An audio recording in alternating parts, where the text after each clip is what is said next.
And now for something completely batshit. So, I was watching Bill Maher plagiarize me yet once again. Not, per se intentionally this time, although I do wonder if one of his little writers actually is subscribed to one of my channels or something like that. Because he's quoted some of my more elaborate jokes word for word on numerous occasions at this point. And I just thought to myself, why don't you see what happens if you actually type out some quote-unquote comedy? See how that goes for you. So, I have done so. And after I do a couple clicks right quick and pack myself and light a cigarette, I'm going to go ahead and read this little bit I've prepared. This will be the first time I've ever actually written a stand-up routine or comedy routine of any sort. Just never got around to it. I'm certain that I could simply compile a bunch of jokes that I've told spur of the moment on the channel into a halfway decent stand-up routine, but I just wanted to see what would happen if I just wrote. Well, let me see what think of a title right quick for the sharing of the stream.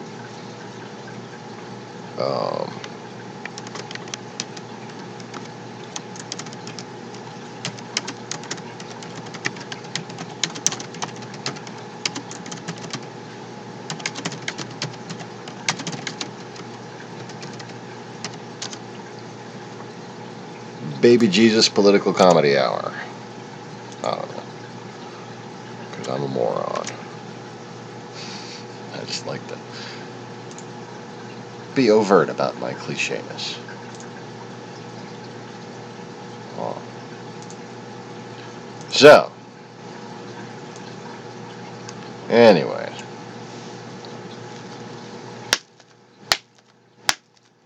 Yep.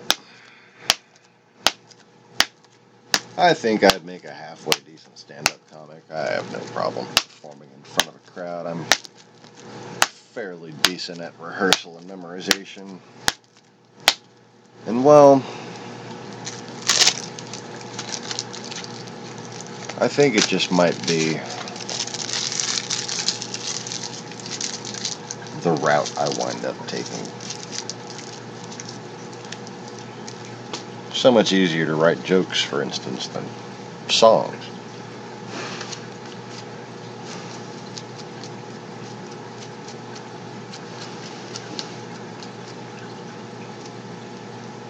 But anyways, I'm going to try to give it a couple seconds to see if anybody was going to join me. And doesn't look like that's happening. Almost done preparing my cigarettes. I can't go telling jokes without a cigarette lit.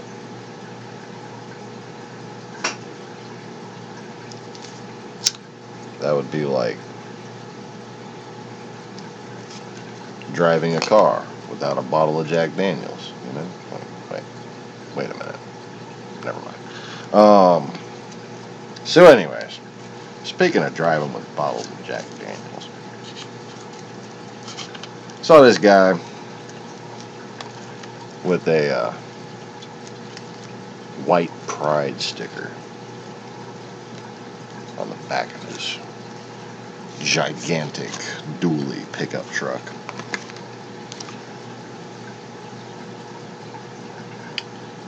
And he pulled into the Exxon little gas station. I parked a few spots away from him. Saw him get out before I got out. And I didn't even need to stand up before I realized he looked like a fucking Oompa Loompa with a hangover. Oh, yeah. There's the almighty white master race. Looking like you could just push them over and they'd roll.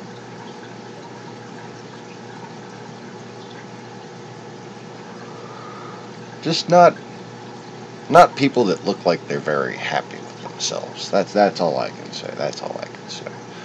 I'm like, oh yeah. That must be why they want to be the master race, so everyone will bow down to them, so they can hear what we're saying about them. Or perhaps they just want to see the tops of people's heads for the first time, other than like crack whores and Halloween wigs with scales on their foreheads. Because let's face it, that trauma isn't really worth the $20 when there's internet porn. I mean, just because your wife hasn't done a leg lift since her last abortion doesn't mean porn stopped working. After all, fucking Oompa Loompa, he had no idea she was getting an abortion in the first place. She's not even racist. She just watches Fox News, so he won't realize it's the lawn guy who knocked her up. Oh, wait, hold up. Was that racist of me to say? Implying the blonde guy was a... Oh, yeah, I see. Yeah, I was being racist. I apologize. I was implying that some other race besides Oompa Loompa would be cutting their grass. Yeah. Clearly a non-Oompa Loompa landscaping company being oppressed. Yeah, don't get me twisted with a liberal snowflake. I think Fox News has some of the worst snowflakes of all time. Talking about the FBI and some conspiracy against their political party. Sound like a bunch of commie hippies. They're all paranoid. The man gonna keep them down. Oh, they're so oppressed. Meanwhile, black people be like, oh, the FBI is trying to keep you from exercising political power. You don't say.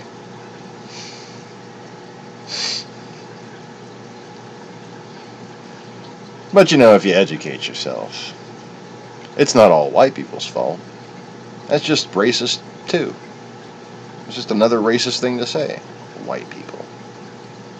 People think white people invented racism. People act like Chinese people aren't racist. Really? Chinese people aren't racist? Towards Koreans? Towards Japanese? Towards Viets?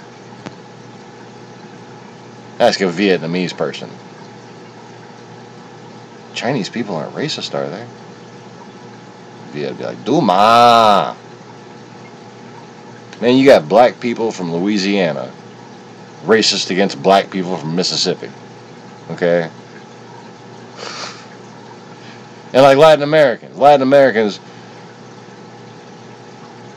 you won't find in Houston,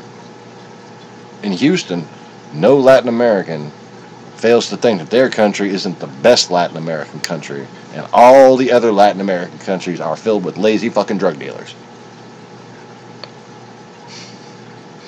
Like Indian people who own a Circle K franchise or a 7-Eleven franchise, and they think they're better than all the other independent convenience store owners.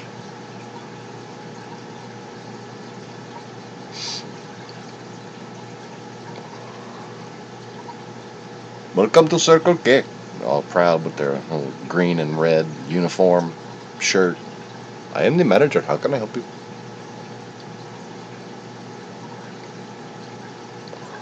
So proud. Not like that Pakistani trash with their quickie buy. Or whatever the fuck they wind up calling it in your neighborhood.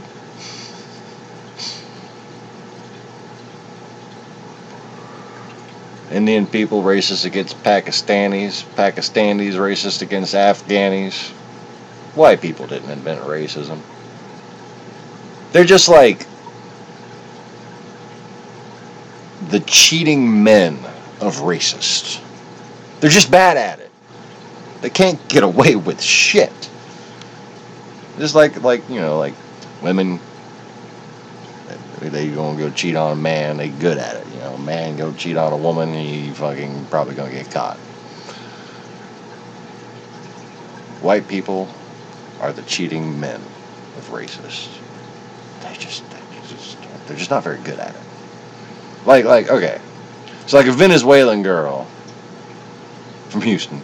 Okay, not from Houston. You know, I gotta think of reference to real people I know I'm talking about.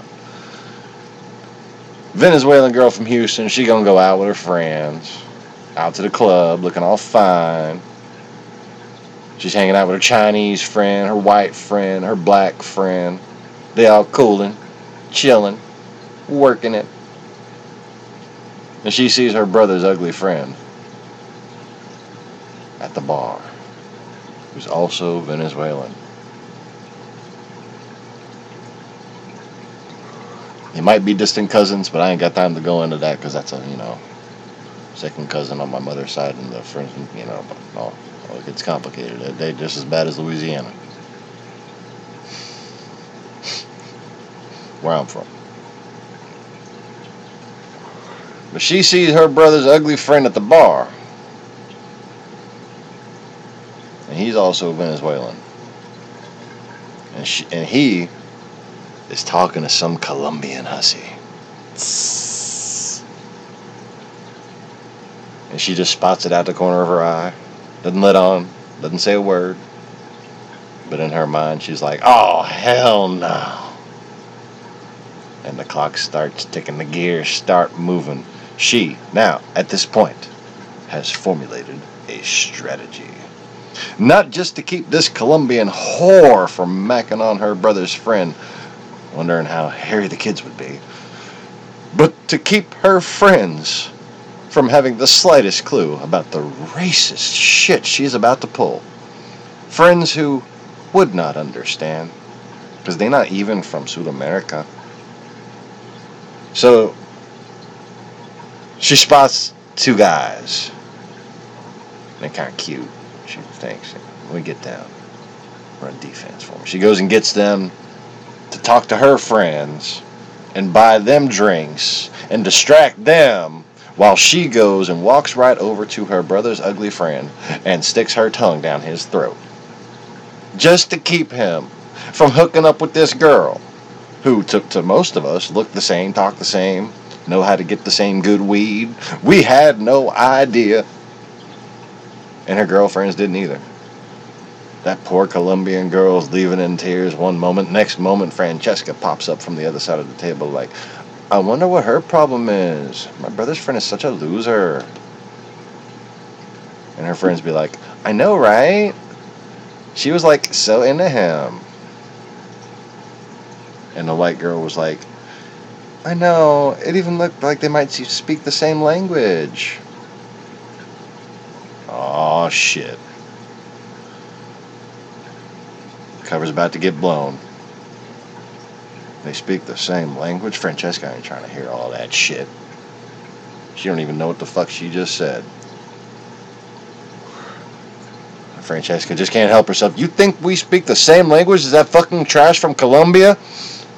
And the black girl rushes to the white girl's defense because she was thinking the same thing and says, why are you getting so mad? Don't y'all got that fire down there? And the Chinese girl says, speaking of which, text your brother, come over here so he can get us some weed. Francesca's face just goes blank. Looks at her sideways. You little sushi-eating slut.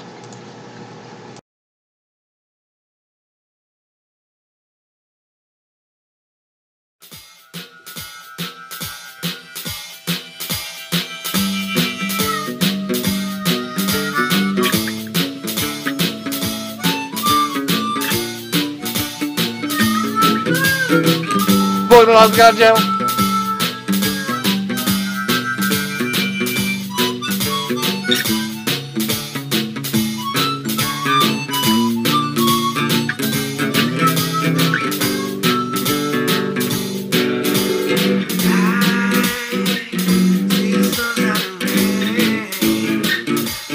Takes my pain back to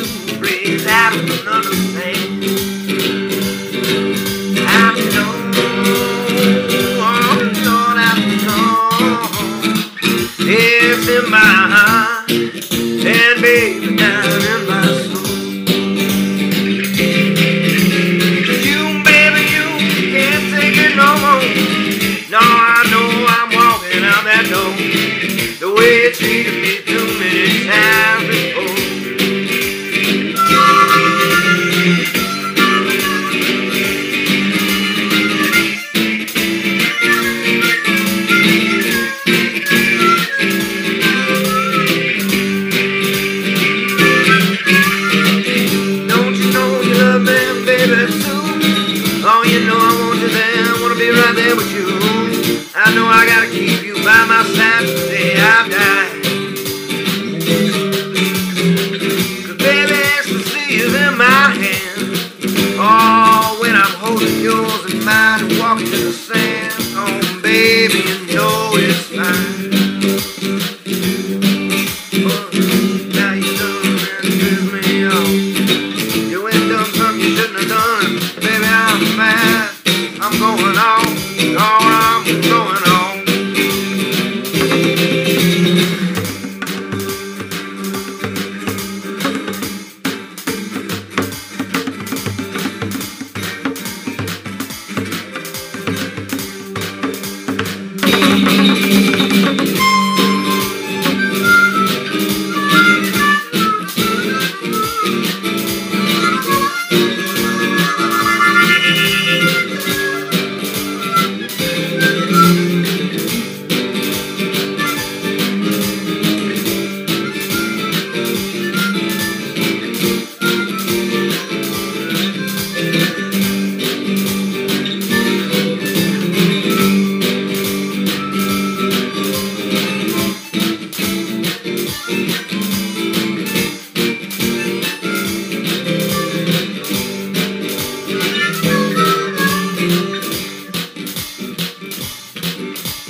Baby, you've got me on my knees. Got me begging, please, please, please. I just saw my doctor last week, and he says you gave me an STD. Oh, I'm sorry, I forgot I was about to do a broadcast. Hi! Welcome back to the Lost-Begotten channel. Good morning, good afternoon, good evening, whatever it is, wherever you are. And thanks for tuning in, one person. All this quality humor for an audience of one. Don't you feel special? Anyways, so seems like it's been a relatively uneventful day. Not too much going on in the news. I think Trump tweeted out some stupid shit. It doesn't look like anybody paid any attention to it for most of the day, so that's good.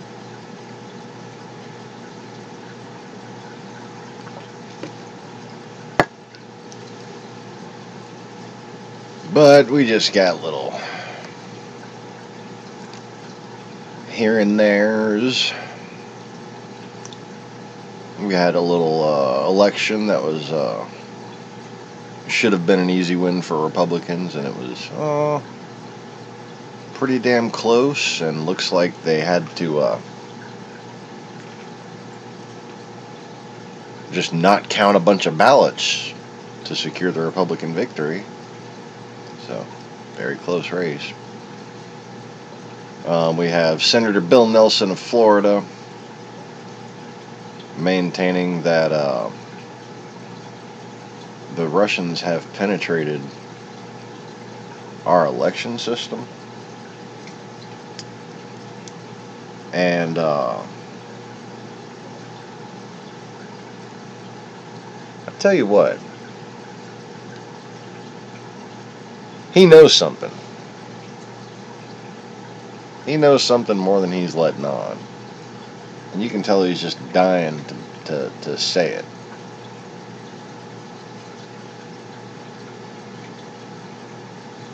He's got specific, he's seen, I don't know if he has, I don't know if he's in possession, but he's seen specific evidence, which has led him to say that Russia has free reign in our election system.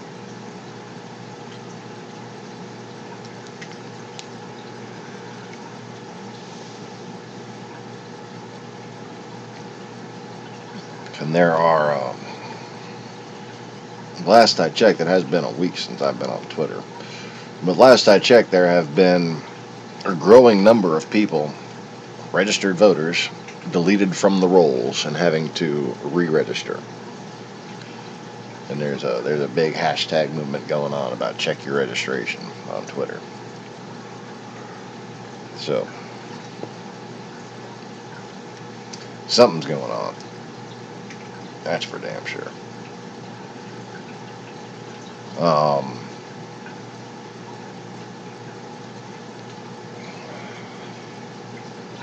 According to Morning Joe, we still have 559 migrant children that we don't know what the fuck their parents are. Because we've gone from the greatest country in the world to barely competent, apparently.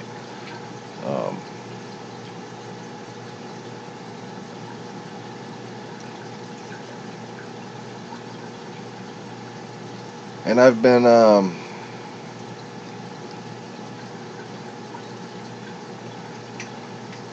noticing little by little, people on Twitter, people on the news,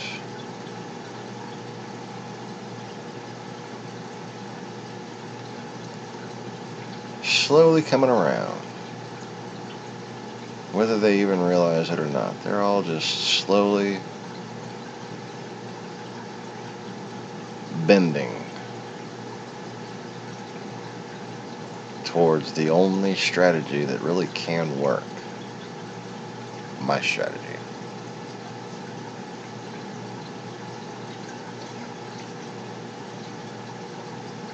Which of course puts me in an awkward position.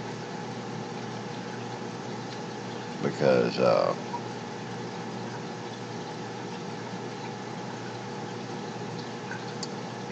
it seems that certain people's ongoing aversion to me or phobia of me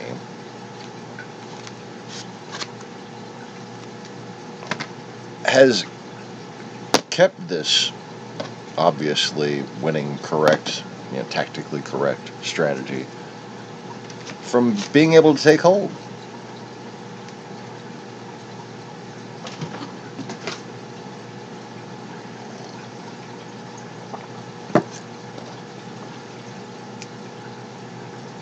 And the reason why that sucks for me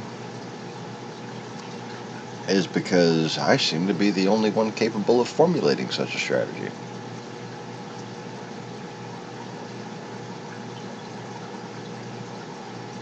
It takes a degree of naivety to ascribe to me some sort of arrogance or narcissism when I say these things.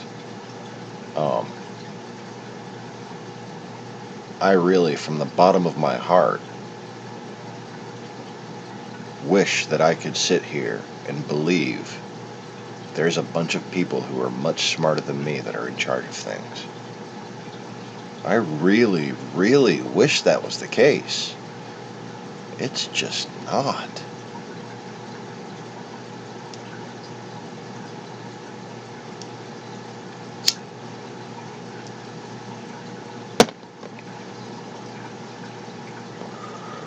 and some of the smartest, wisest, wittiest, coolest people I can think of. People that I would probably vote for if they ran for president.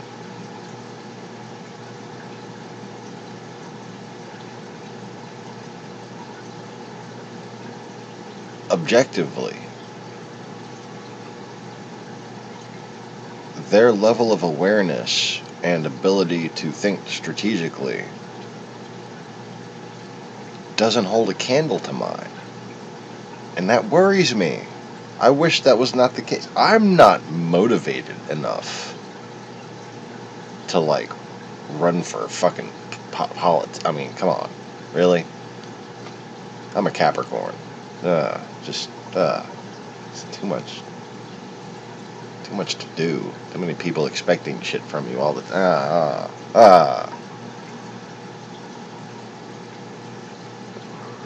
I just want to be the guy that they call when they can't figure some shit out.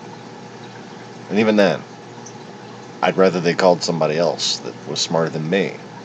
Because as much higher as I feel like my awareness has become, as much as we've learned here on the channel together, I still feel like I'm a dumbass relative to, like, how smart people really need to be. That's what I mean by it just sucks for me. It's just so painful. It's just, how have people devolved to this point where me, a moron, is so much smarter than everyone? I genuinely feel like I'm a moron.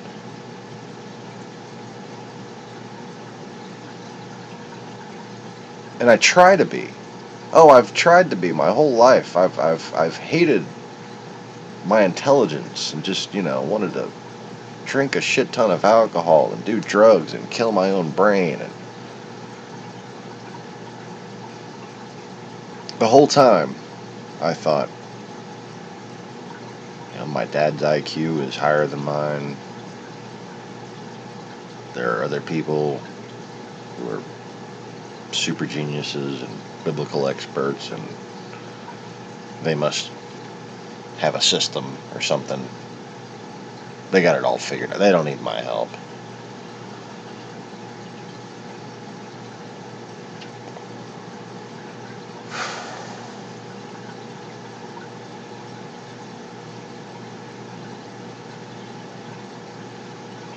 Come to find out, as much as I marveled at my dad's intelligence, he was also incapable of seeing such a basic pattern as clearly has now exposed itself. I would think that being older, he would have spotted it sooner. He would have been more adept at realizing this pattern's existence, because he had, or should have had, a drastic, a vastly larger level of experience before the Cold War supposedly ended. Whereas me, on the other hand, I was mostly just studying airplanes and rocketry when I was young, as far as the Cold War military side of it. I was fascinated with ships and submarines and fighter jets and aircraft carriers.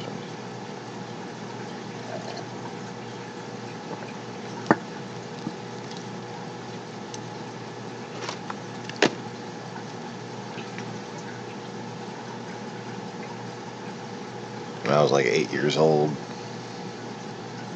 designing smart weapons to go into 15-inch guns so they wouldn't have to retire the last couple of battleships, because I liked battleships. Start drawing stuff. No, you don't need... We can still have battleships. They're still perfectly effective. 7, 8 years old. That's the kind of dork I was.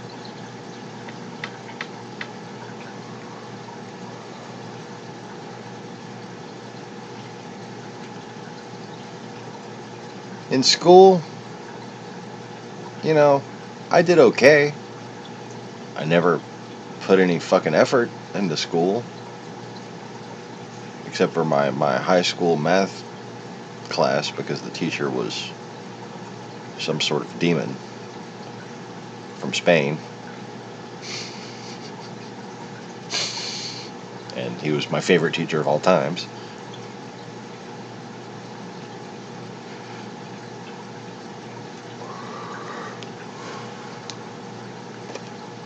Well, maybe up there with the top 2.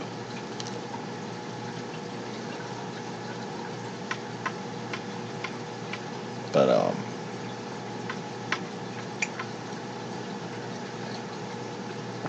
now I've been in magnet schools and honors classes and all kinds of shit like that, and there's been people who've made better grades than me, and I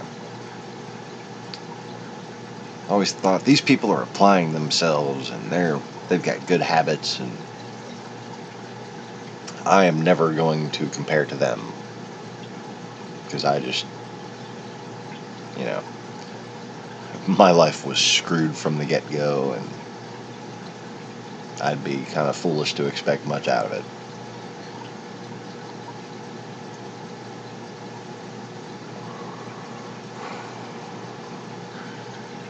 Didn't think for a second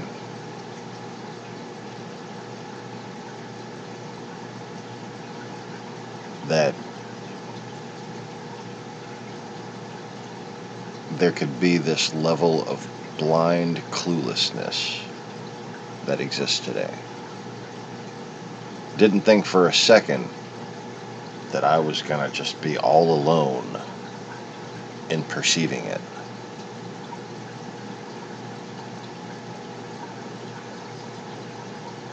Never thought I was that fucking smart. I just thought I was a different kind of smart. Like Hernandez said. I never thought that I had either side of my brain that was more smart of any. Like there were artists who were better artists than me. There were scientists who were better scientists than me. Mathematicians who were better mathematicians than me. But he kept on making this lecture about how I was the only student with genius on both left and right sides of the brain. And I thought, okay. Explains my jack of all trades nature. Explains my lack of focus.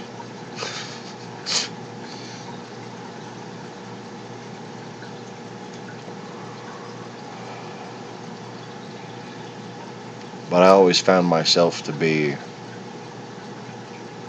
useless by comparison to people who were focused. They could apply themselves towards one thing and persist with it. I'm not good at that.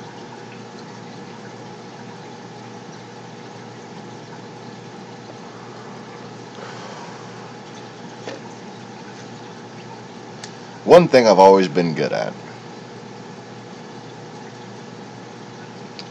is solving other people's problems.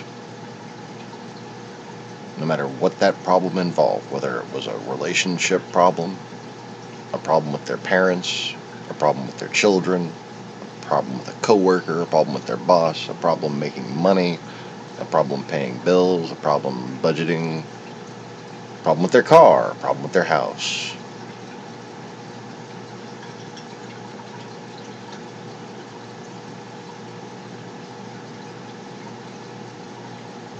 And I took solace in that aspect of myself. Didn't feel like I needed to be ambitious. Thought I could just be helpful.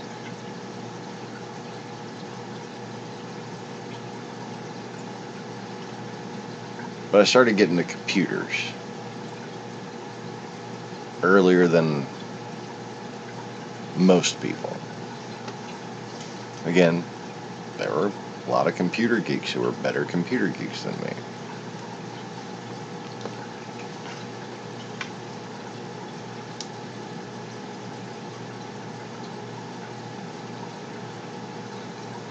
none of them knew how to strafe a target or dig a foxhole.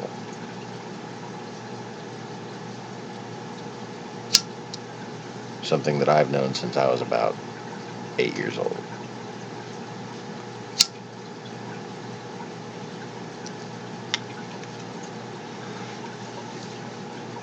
And I went from having all this wonderful real world experience with guns,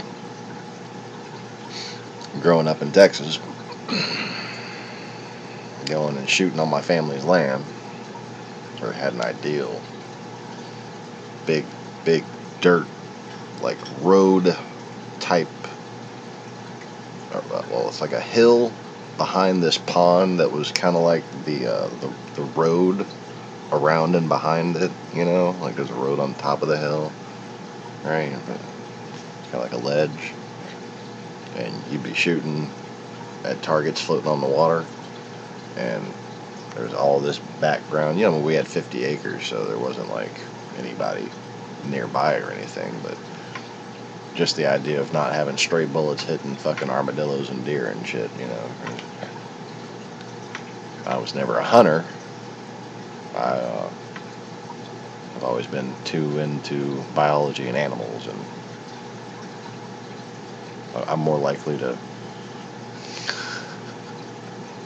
try to rescue an animal than to want to eat one, even for food. Fishing, that's a different story for me. I'll eat fish, catch them out the water, and eat them all day long.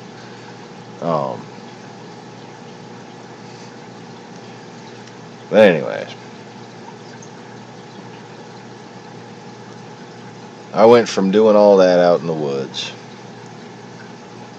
and being just a very dorky, analytical person otherwise. Didn't so much like skates. Skates. I liked skateboarding. I liked BMX bicycling, you know, like I liked daredevil type shit. All when I was 10 and 11 years old. Became just a total adrenaline junkie. Like, used to do illegal shit for fun, you know, just a total moron.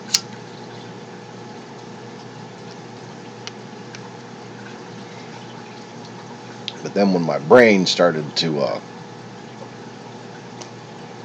ripen, when my skull finally hardened up there,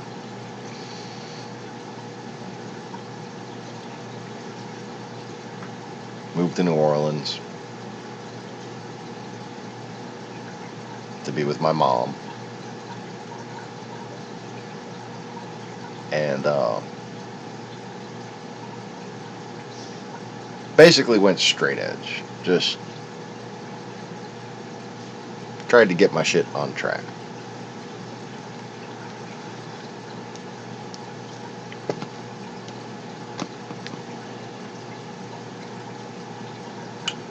And one of the things that helped me stop getting into trouble was video games.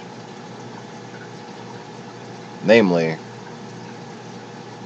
strategy games and first-person shooters. Pretty much all I ever played. I played Civilization, I played Warcraft, I played these little, like, the Rise and Fall of Rome, and like this colonial European thing where it's just like column and tanks. I mean, not necessarily tanks, but like artillery and cavalry, and, you know, like good old school strategy games. And then Wolfenstein and Doom and Doom 2 and then Quake and then Quake 2.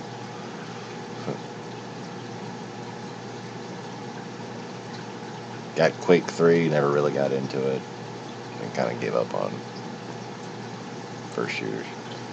Got bored with them.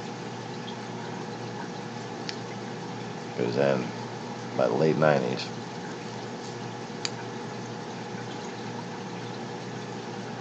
I was working at a computer shop. Going in there after school, I would work a couple hours at the grocery store, and then go work from 4 to 8,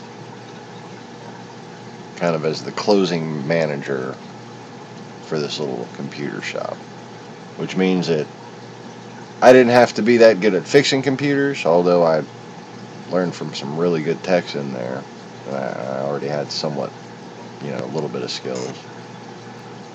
But I helped with the books. I helped with the, managing accounts. I helped, end of day. I greeted all the customers, answered the phones, all that good stuff, right?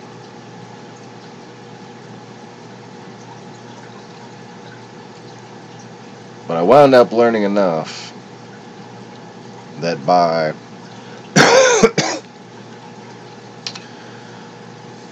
the next year, I was being asked to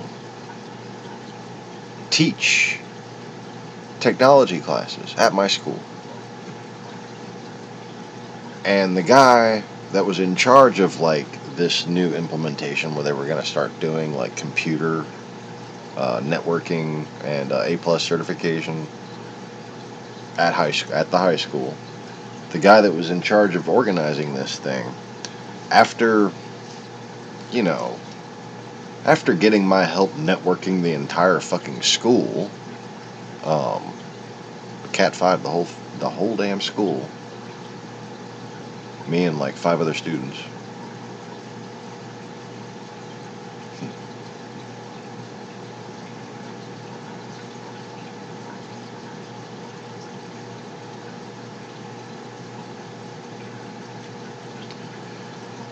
Well, then he started talking with the whole class.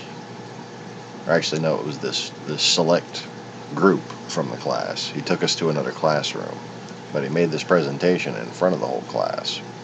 About 15 kids.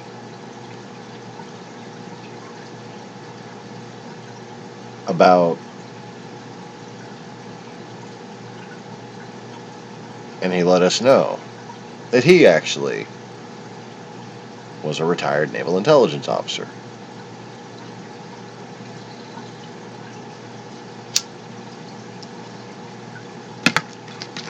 And it seemed like this was being arranged as kind of not like a secret recruitment thing, but kind of on the down low. Getting gifted, particularly focused kids into an intelligence-related career path, starting at the age of 16. And man,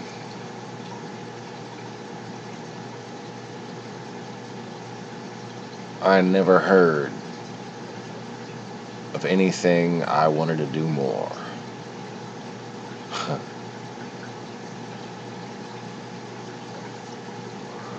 Guy had me trying to learn Java. Okay. I hate programming.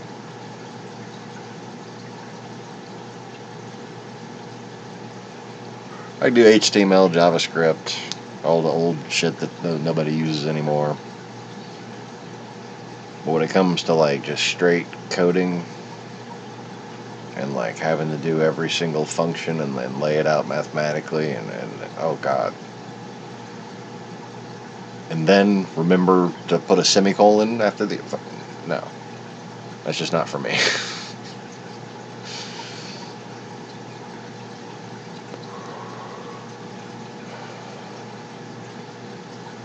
But I had,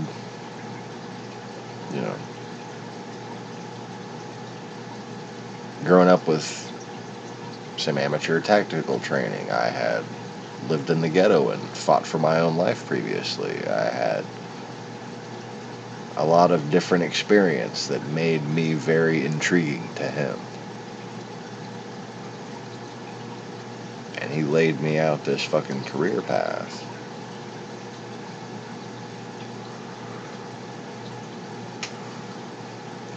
And I think I'm allowed to say that I signed a non-disclosure agreement, but I'm not allowed to say what it was for or something. Like, when you sign one of are you allowed to say that you signed one of those? I don't know.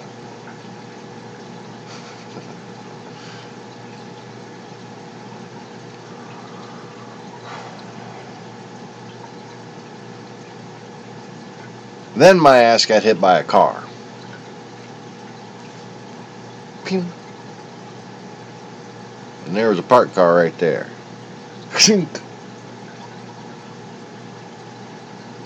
And my rib cracked from hitting into my hip so hard, because my whole body went like that. Like that. No bicycle part was there. There was just a little bruise on my hip, and I had a cracked rib.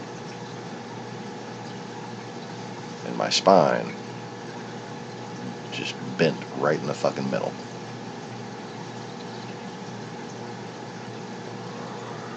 And the doctor said, "How the hell are you able to walk right now?" And I said, "Spiritual power."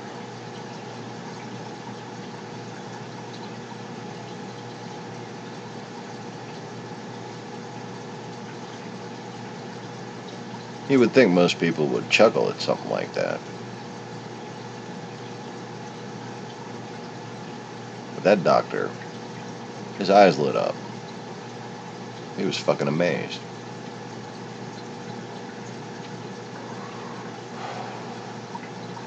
So I said, "God needs me to walk, so I'll keep walking."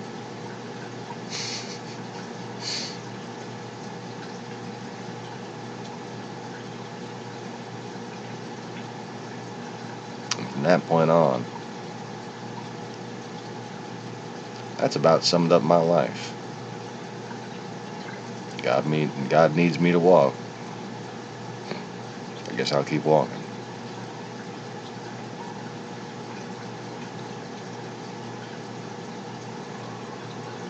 Anyway, enough about me. How are you, one person who's still watching?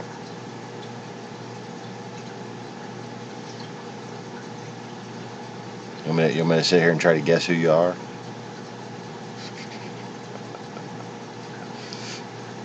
No, that's what you were thinking earlier.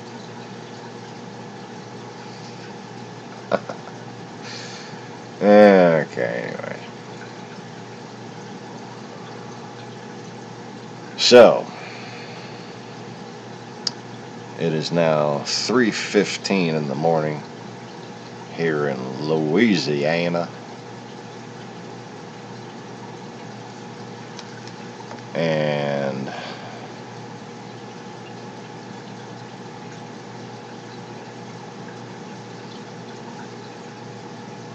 I don't really know what the fuck else to talk about.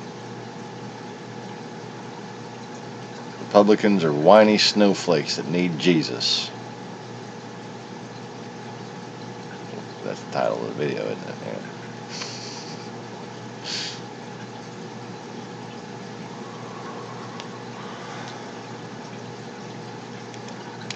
They kind of,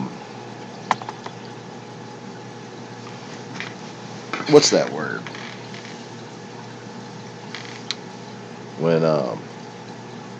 When somebody says a bunch of stuff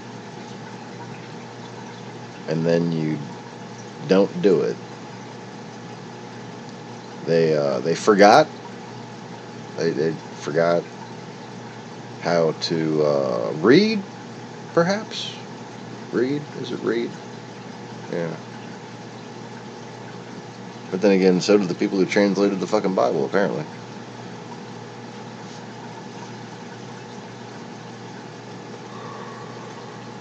Either that, or they're in a conspiracy to sell seasonal McDonald's menu items.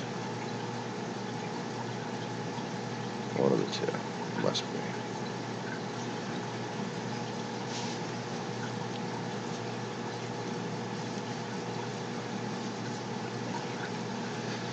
But anyways, so did you hear that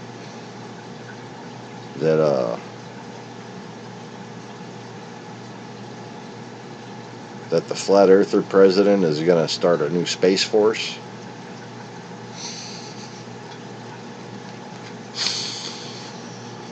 Oh, it's fucking priceless.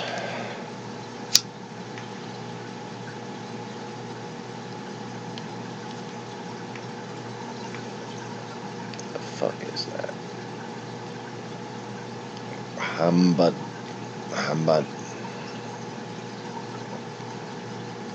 Hambantoda? What the fuck is a hambantoda?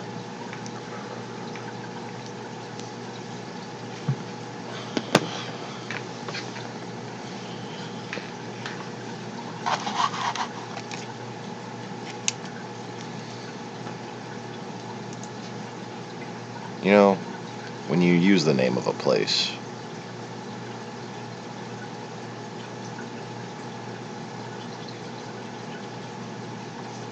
that pretty much nobody knows where the fuck it is. Put the country. Don't just say the city. You know, like, okay. First of all, there are people who are educated who might not know where that city is, but there are people who aren't educated who that you should take the opportunity to educate. Even if it's like the capital of a country. Put the fucking country. Yeah, put the fucking country. That's all I'm saying. I gotta find this now. Hambantoda.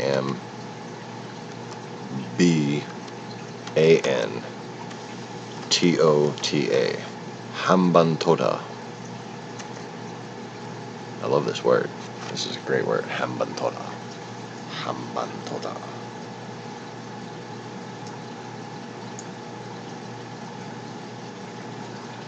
Ooh, in Sri Lanka. Okay. See?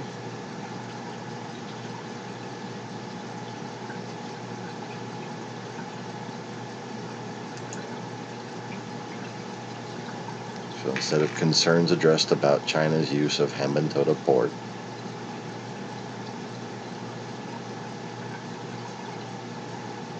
how about concerns about China's use of port in Hambantota, Sri Lanka?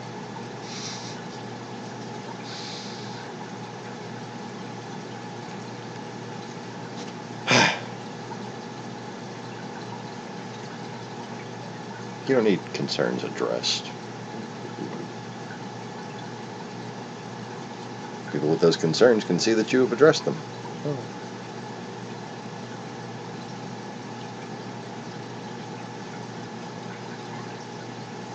There's a big chasm between ignorant people who think they know everything and ignorant people who are okay with it to some extent. But you know what there isn't a lot of? People who actually have the right to make fun of others' intelligence. I mean,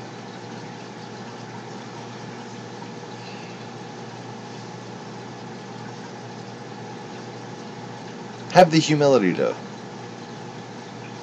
understand someone else's life experience on a basic level. But then,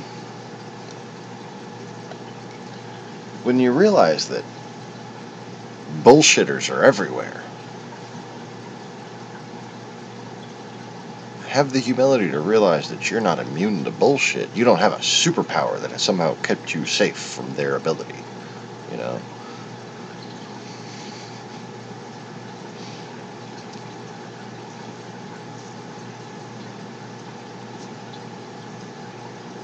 people have wound up becoming almost divergent, almost bipolar. Well, really intellectually, but not neurochemically bipolar. Intellectually, but not neurochemically divergent. Fine distinction there.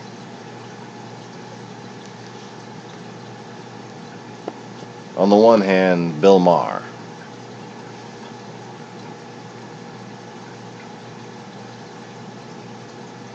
Makes a joke about you can't go saying, "We have the truth," because then you'll sound like one of those Jesus people.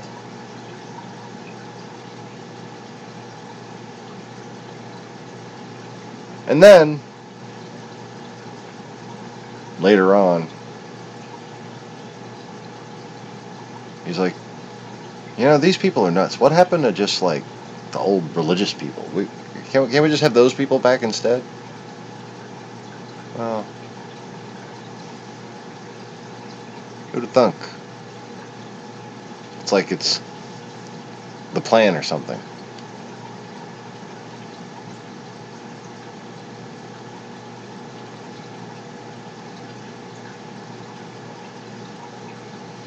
Guess what, Billy boy? You were a pawn in it. In fact, consider yourself a knight or a rook.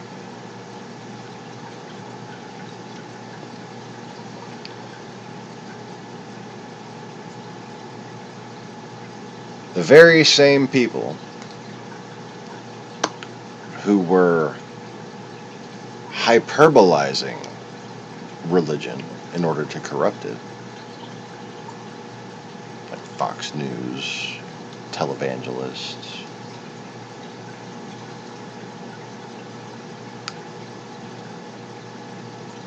those are the same people. Well, they're funded by the same foreign intelligence services as the groups that want to ban all religion.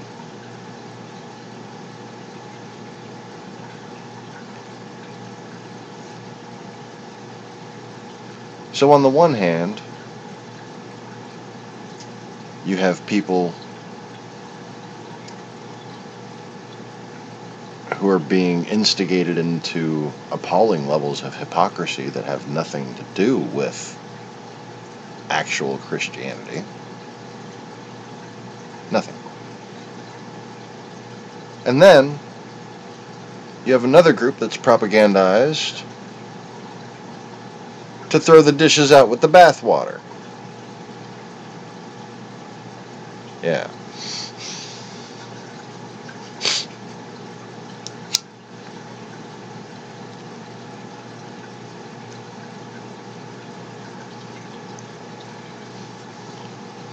They see a loaf of rotten bread and they want to ban bread making.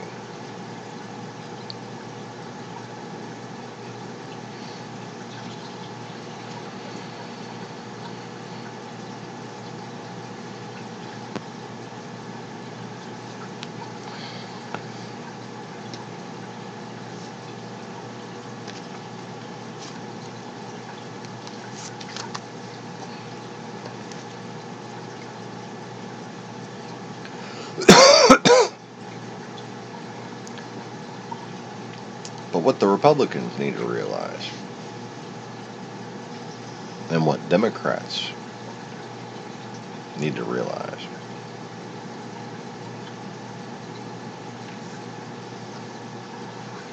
is that they're not conservative.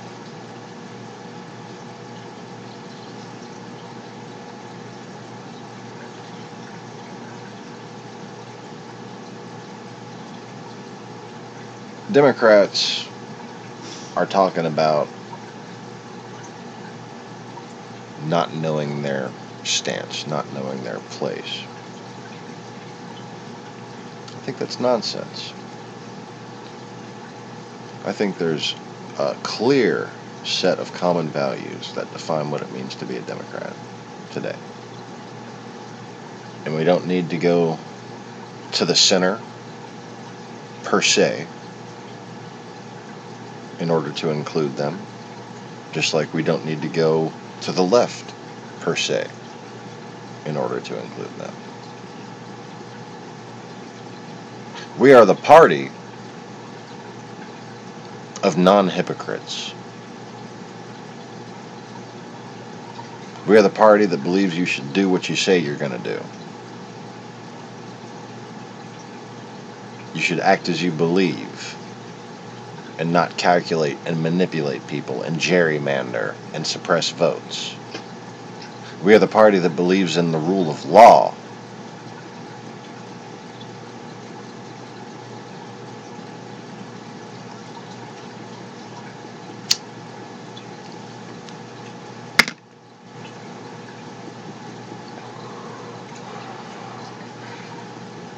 We are the party that believes if you don't want to be a Christian, you don't have to be a Christian. But if you're going to be a Christian, would you mind acting like it?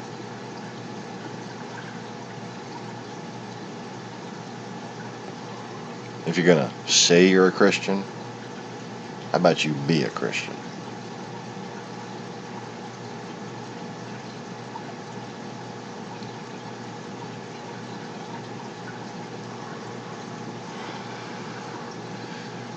We need to address issues like socialism and conservatism and point out why those are innately hypocritical applications when put in reality. When you have socialism, you wind up with a black market that leads to the establishment of a group of people with their own power base that can control things behind the scenes until they control things overtly. That's how socialism goes. That's why you don't want the state to own everything. You can say the people own everything all you want, but like I said, there's always going to be this black market mafia that arises that's going to influence things behind the scenes until they can seize power.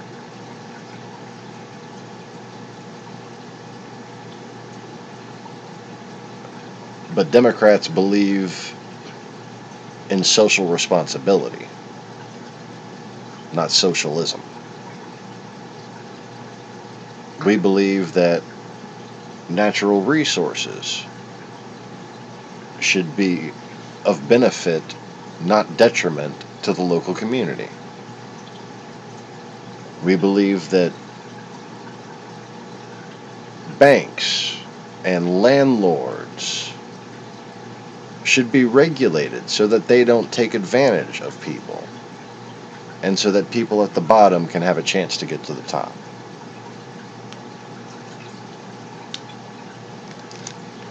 And we believe that we, the Democrats, don't have to change our views to be the real conservatives in the room. Because last I checked, we're the ones, whether we believe in Jesus or not, who are doing what he preached. And as far as being conservative, we're the ones who don't blow up the deficit. We're the ones who try to actually solve problems that can move this country forward. We're the ones that take care of the sick and the needy.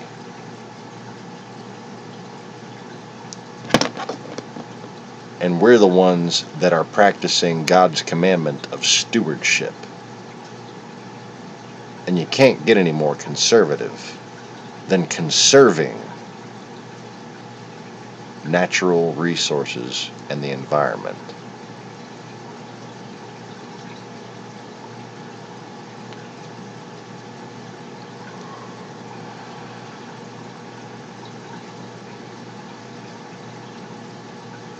I saw Mr. Avenatti make what seems to be his first little political speech.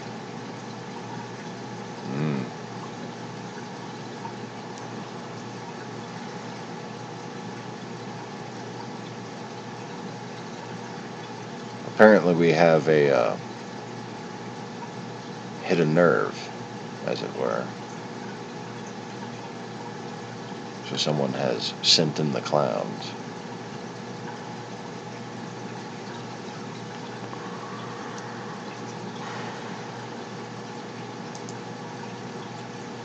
What the fuck is wrong with you people?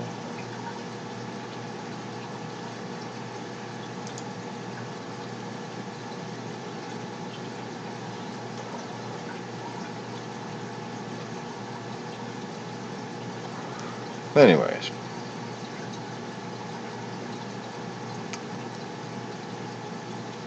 So,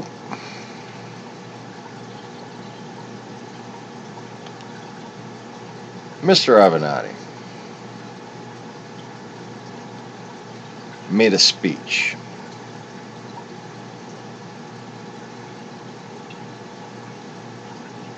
And let's just say it made me think he's a lot more comfortable sitting at a table at a political talk show. And I realized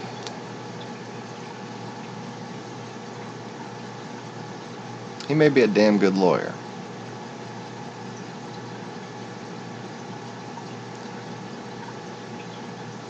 But he probably couldn't sell a car to save his life. And now, most lawyers would probably laugh at that. Most professional management level people would laugh at that. Can't sell a car. Car sales is so easy. No, it's not. Get that out of your head. The only way car sales is easy is if you don't want to make any money off of it.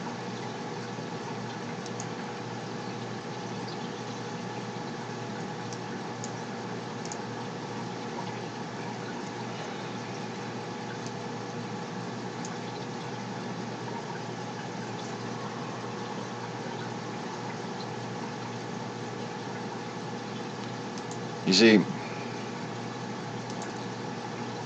you can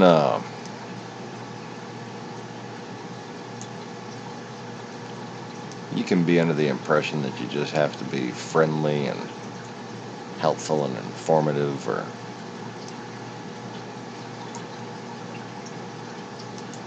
just be stubborn about price, or there's a lot of different things that you can picture that a car salesman does. And let me assure you, you just don't know the half of it.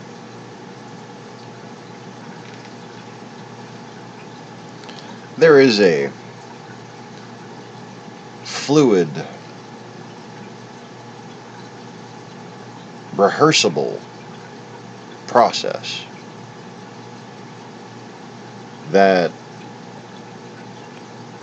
I'm sure similar to the courtroom, maintains your level of competence and control over the perceived value of the product.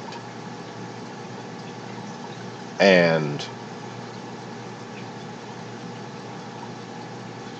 frankly, the actual value of the product does not matter. It doesn't. You want to know why? Because nobody fucking knows the actual value of any car until they've driven it around for several months.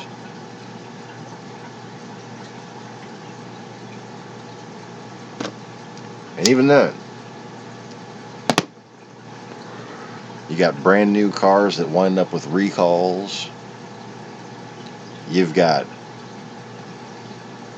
cars that look like shit that are mechanically perfect. It is 100% up to the salesman to make the customer see the value in the car. Now, it's 100% up to the customer to determine whether or not that salesman is being honest. Okay?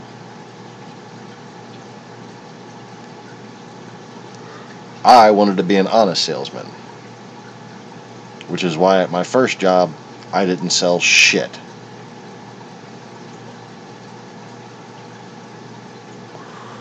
But when I went to work for Honda,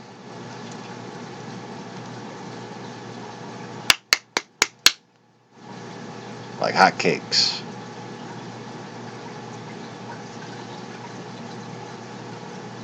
Because I understood the value. And I knew how to convey that value. Okay? Now what Avenatti did up there was exactly what he would do on his first day as a car salesman. He went through the list of the features. He had a couple of his little original line catchphrases, but he didn't have a rehearsed process to control the transaction. In this case, he's the car.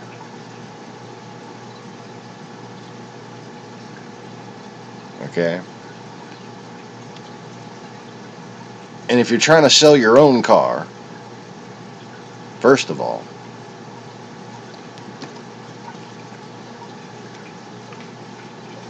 don't talk about it like it's your car. Don't talk about your experiences with that car.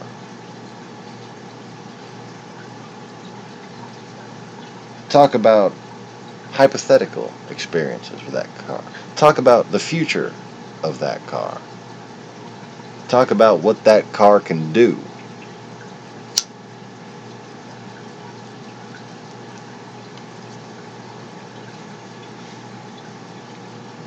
And make sure that whatever little catchphrase you use, whatever claim that you make, you give a demonstrative story of experience that backs up, that plays out whatever it is your claim was. You see, what Avenatti did was, what he said? He said that they need to, when they go low, we hit harder or something like that, right?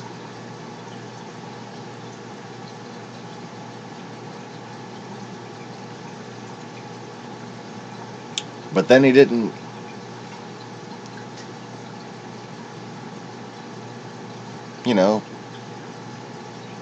hit at all.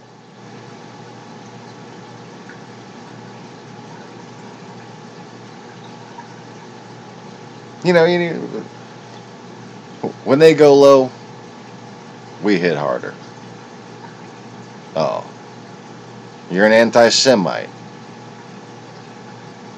and you're an Old Testament Christian. You know who wrote that part of the Bible, right?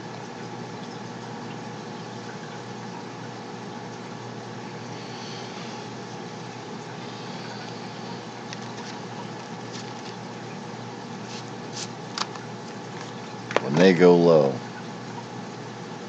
we hit harder.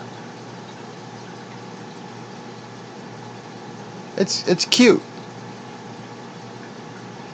but he didn't fucking go anywhere with it, man. You give example after example. They go low, we hit harder. Well then,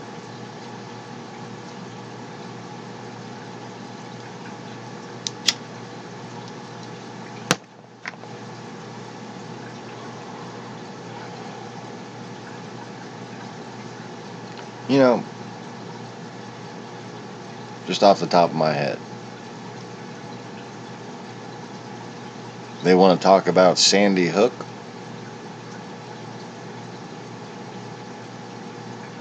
Let's talk about sand on the beaches covered in oil and muck.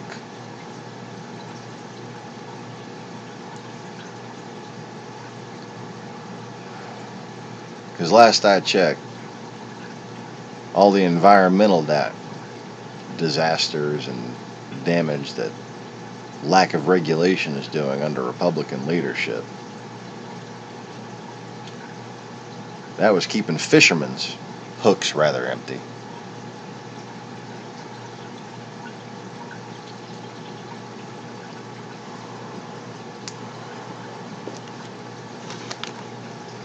You got to bring it home, man. You got to take it to them, not just try to bring them to you. You can't just go and list all the talking points of the day and say all the right things and then say a couple of cute things.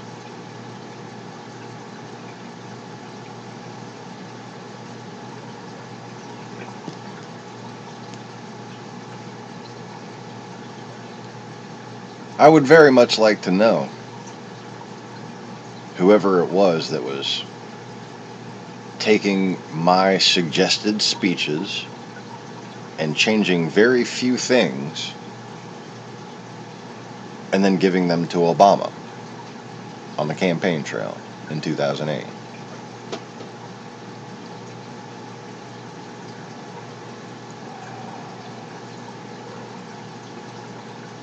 Because perhaps they would provide me with a decent reference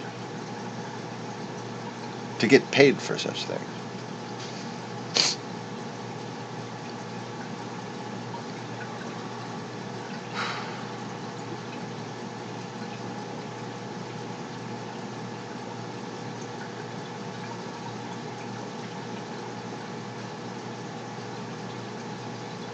Being broke and stuck in the middle of nowhere and having to raise kids.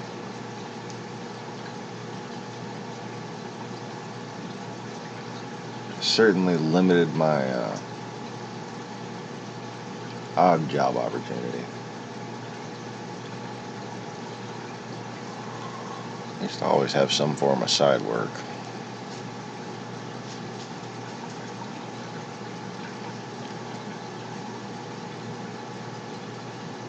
Then I committed myself to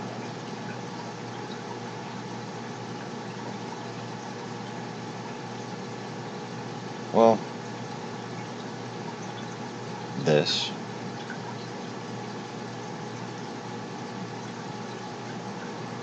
Speaking sense to people that don't seem to have any.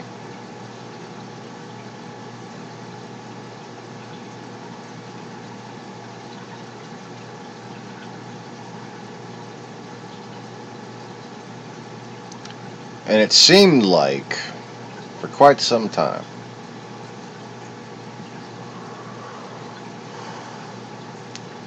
that the more work I put into it,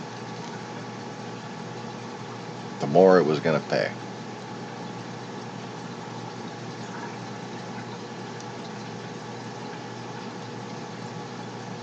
I went from just getting monetized to about $278 or something like that in a matter of 6 months.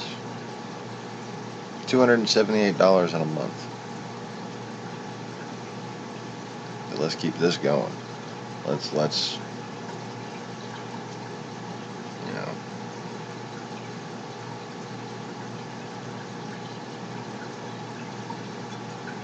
share everything I have to offer that can help save the world.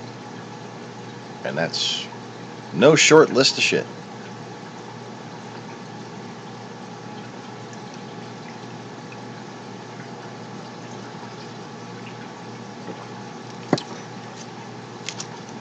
But because I debunked conspiracies and did so mentioning the origin of these conspiracies, which most people are all aware of now.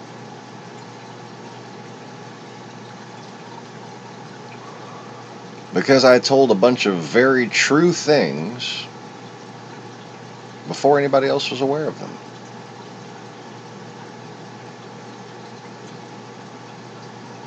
My revenue dropped. Within 2 months, it dropped $79, $39, and then just ticked down from there. And now has been at about $8 or $9 a month. $8 or $9 a month for the past year.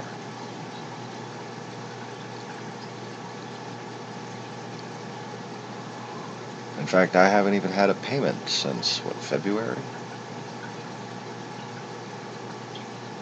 You gotta meet the $100 threshold.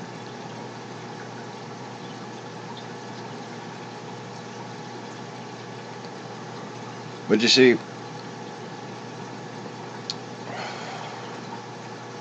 whether I was stocking shelves or pulling hard drives, I never worked for the paycheck. I never worked for the dollar amount. I always worked for God.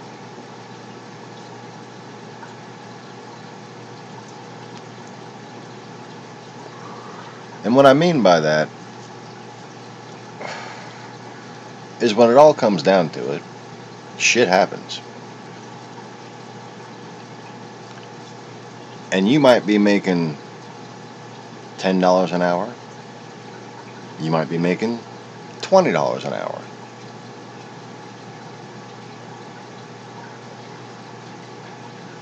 But your faith in God is what provides for you, unless you've sold your soul.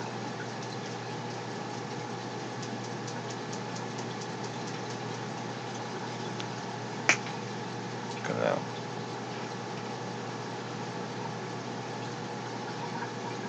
You see,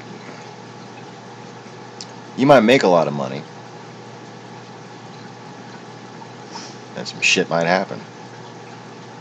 You might lose a lot of money. You might make half that much money and live faithfully and be there for your family and be there for your friends.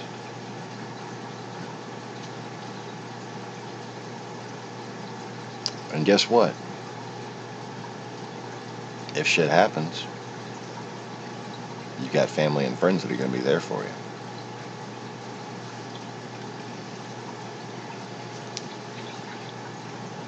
So that's what I mean.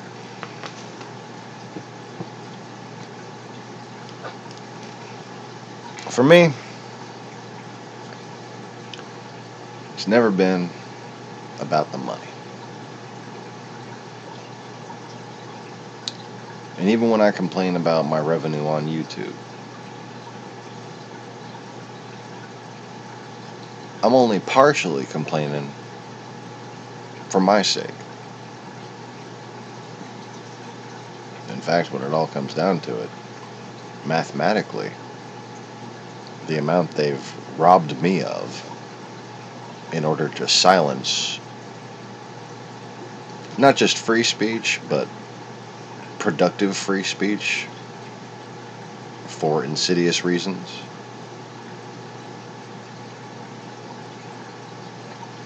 But that amount, I would say maybe by now I should be making around the amount of $1,200, maybe $800 to $1,200 a month. Okay. That doesn't compare to the amount that it's basically just been stolen from major networks, from monetized political candidates' channels.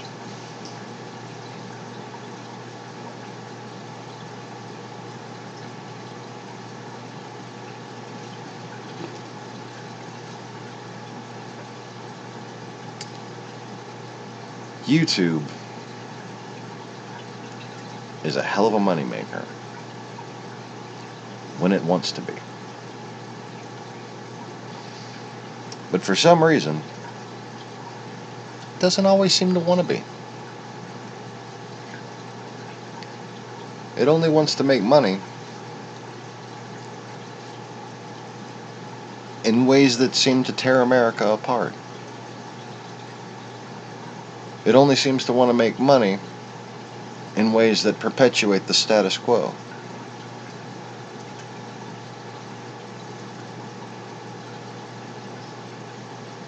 If you've got a crazy, outlandish, theoretical idea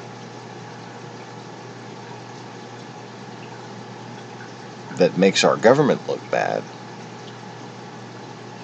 or that makes, the Catholic Church look bad, or something like that, some Western institution,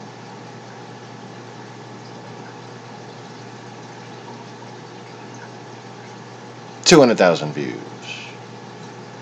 400,000 views, 1,000,000 views, at least like 30,000, 60,000, right?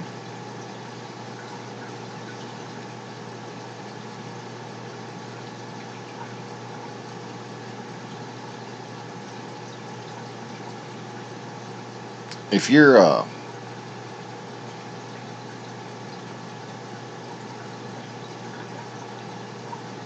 out thinking, out performing, out joking,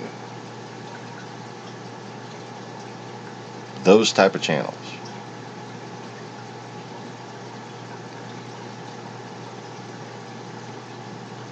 and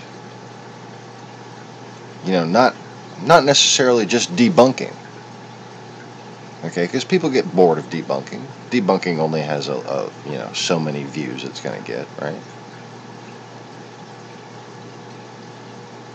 Certainly limited per specific subject, at the very least. But if you paint an alternate conspiracy, if you paint an ongoing mystery, an ongoing saga, a reality series that should be intriguing and encapsulating,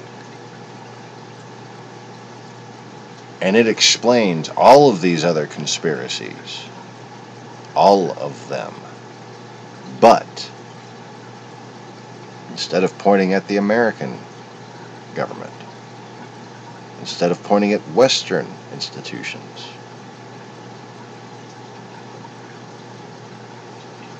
you point at these people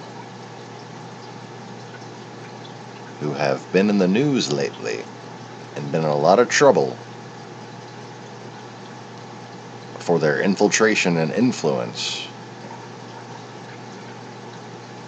of the Republican Party, of the NRA, of Facebook and YouTube, Twitter, Google.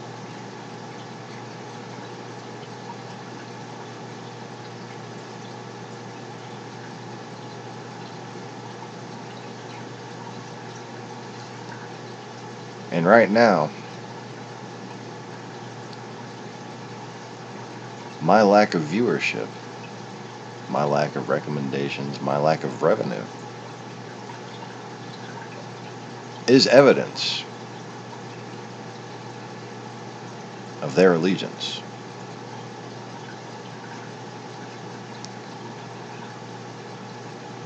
Because the only qualitative difference between my broadcasts and many that have been allowed to be successful without paying to promote or marketing or anything like that, just happen to do well. I know because I happened to do well for a little while until it became apparent where I stood, and until, well, about the time Trump was having Manafort come on board, or about the time Trump announced, or I don't know. I had lined it all up date by date before, but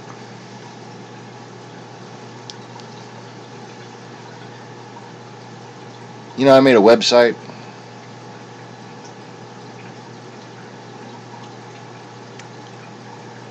with GoDaddy, and a month later,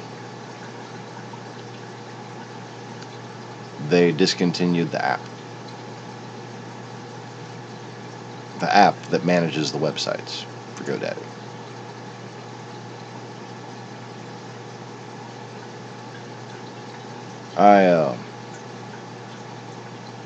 I met the monetization threshold,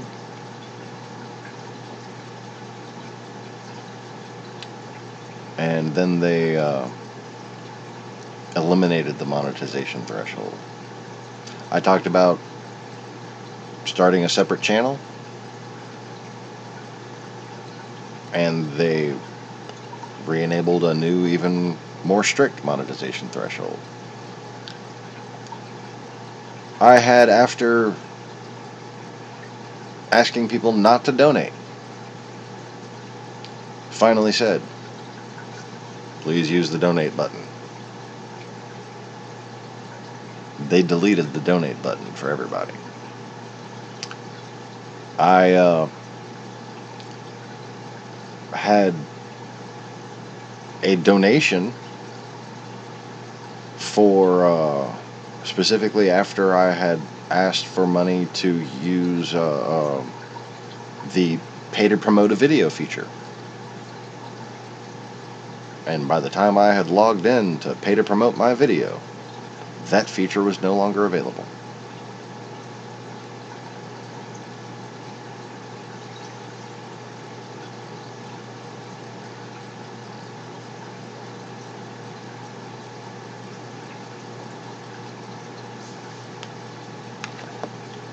They have demonstrated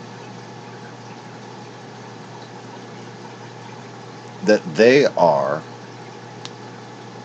in favor of this agenda that I am the antithesis of. They have demonstrated that they are terrified of me, of what I say.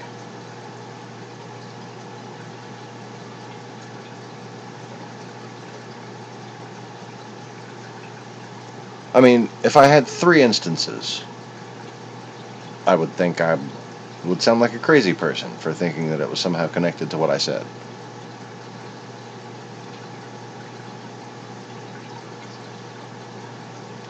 But I'm pretty sure I have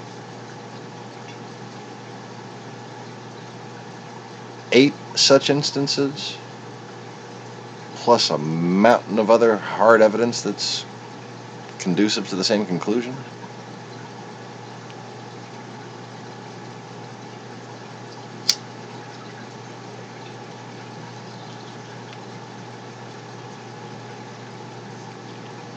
Including Google Drive showing back up on my computer every time it seems to get hacked.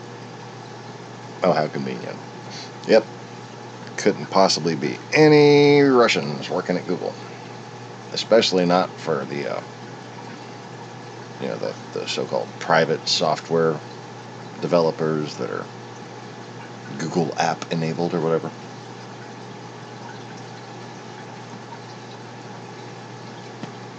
Those lovely people that Facebook sells the information to so they can build better apps? Yeah, those lovely people.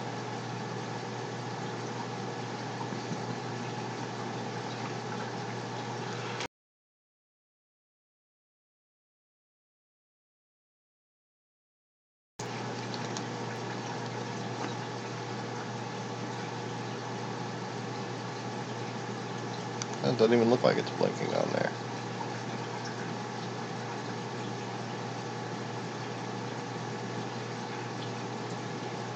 Fasten your seatbelt, Michael. Here.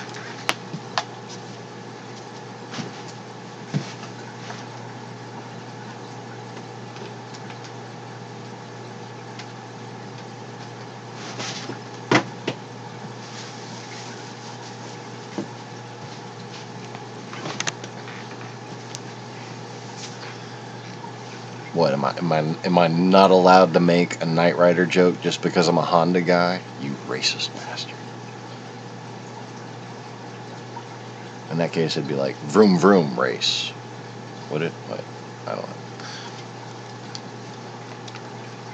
That's the sound a car makes, right? Vroom vroom. Yeah, vroom vroom.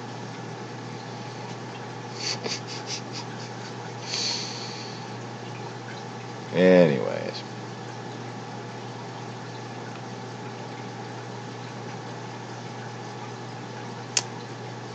It's been fascinating. Let's see, what's my current analytic? This is on the Lost-Begotten channel. We have had 1,800 views in the past 28 days.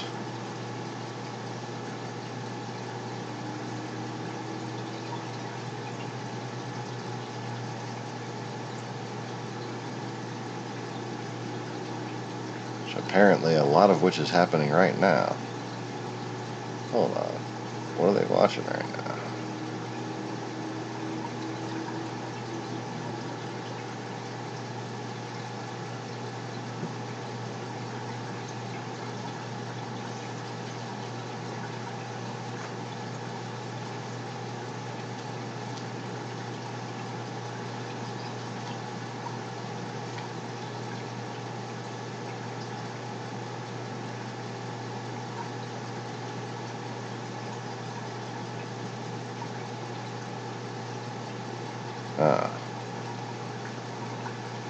I think it must be the troll logging on and off.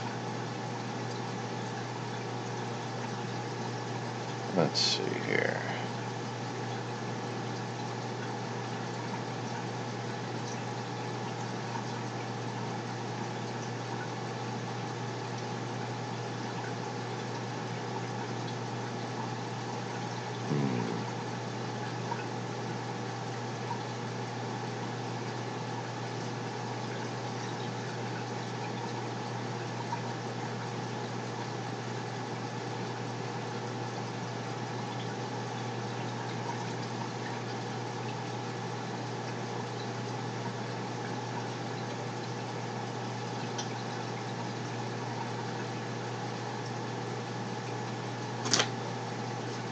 Interesting.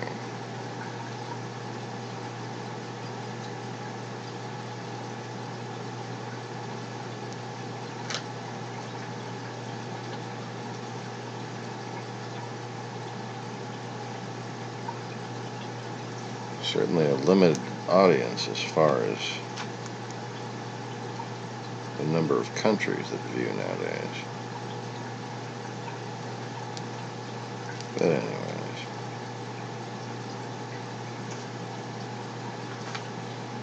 Let's see here how Easy Reefers is doing. We got 3,139 subscribers, 6,285 views a month, estimated revenue $8.71. Isn't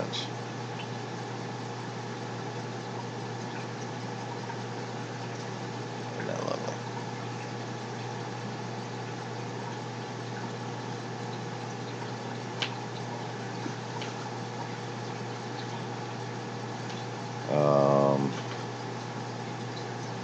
The last video to make it over 50 views was the Hollywood Stunner has released the Kraken.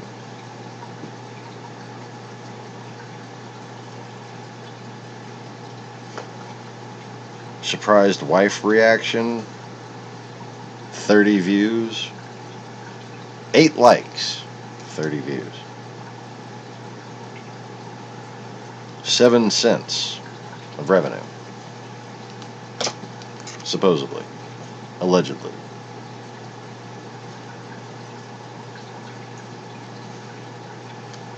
Fucking hilarious video if you haven't seen it.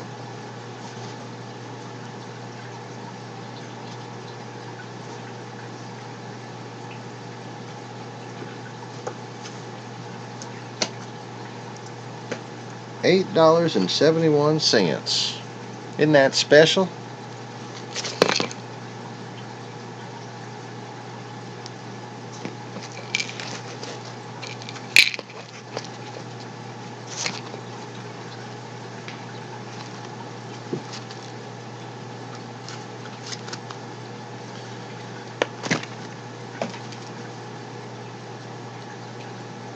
So what they've done here,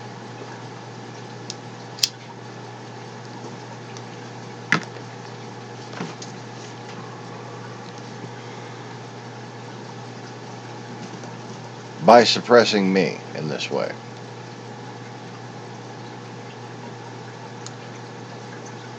they suppressed the source material of any other would-be independent voices. Because, you know, I never considered myself to be someone targeting a wide range audience. My audience is the same as the type of friends that I try to keep. People who are open-minded and over-analytical, and people who think too much, you know. People who just want to know. Just want to know. What are these people fucking lying about? They're lying about something. They're lying about something. I just want to know what the fuck they're lying about, because they fucking piss me off. Those are my people. Cheers.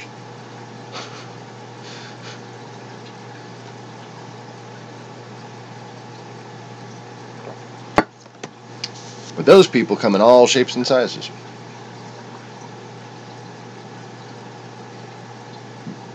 You might have a little old Republican lady who would now be a never-Trumper. You might have a liberal Jew from fucking New York.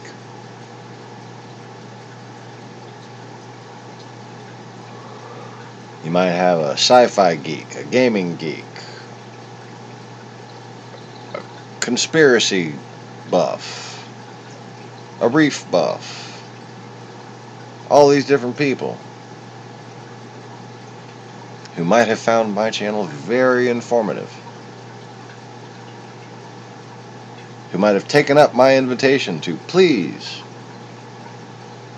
spread my ideas. Feel free to not reference me. It's just the truth that's important.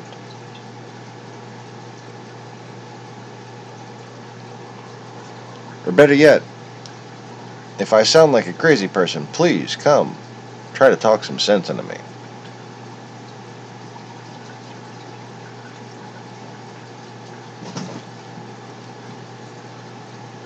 Come debate me. Come tell me why my analysis of things is incorrect. Come tell me why what Sean Hannity and Alex Jones says is the real truth.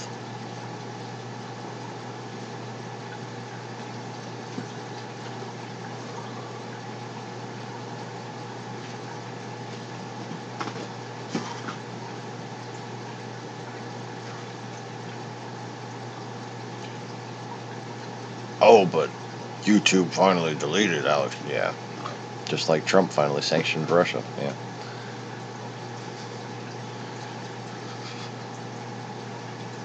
Schoolgirl little snowflakes.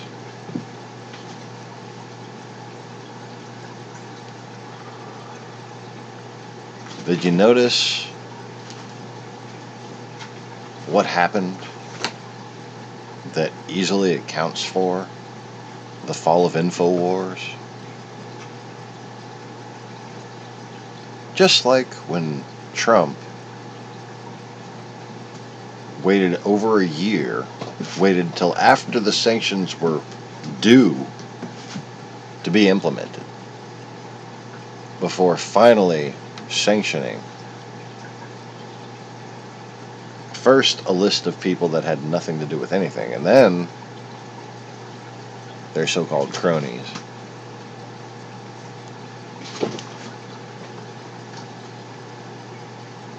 Gave them plenty of time and signaled the manner in which they would be sanctioned. So that first little bit was for.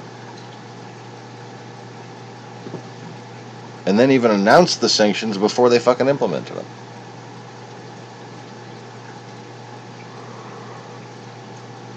So what did these oligarchs do?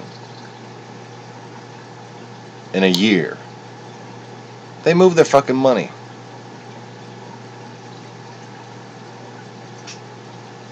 It's just that fucking simple.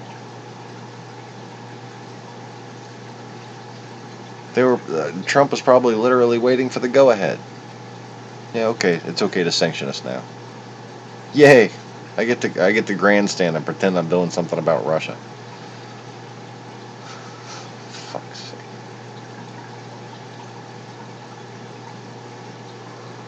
Well, the same thing.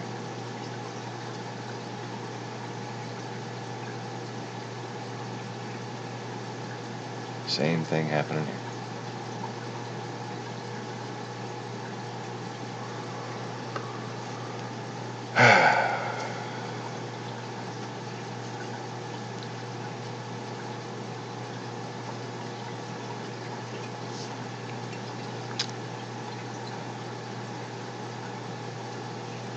Something has gone wrong with my coffee.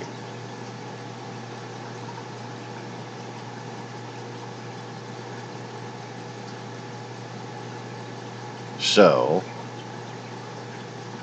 before I continue, it's time for a musical break. Let's see what we'll do here. We're going to put some, that'll work, why not? Wait. No, start over.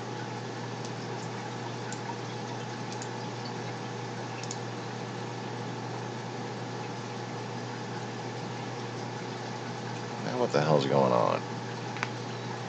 Why aren't you playing?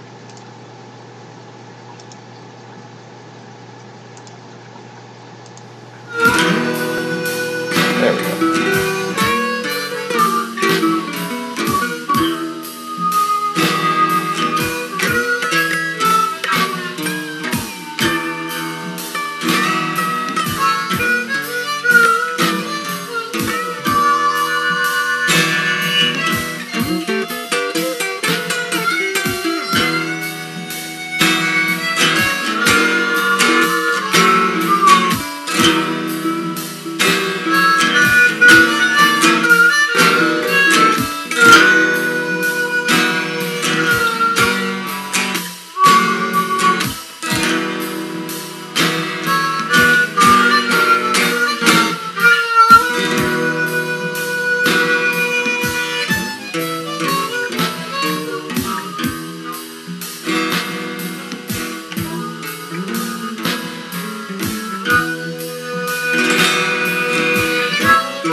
Don't you know it's gonna be another bad day? Don't you know another bad day? Oh, the Lord might shine on me someday, but today ain't that day.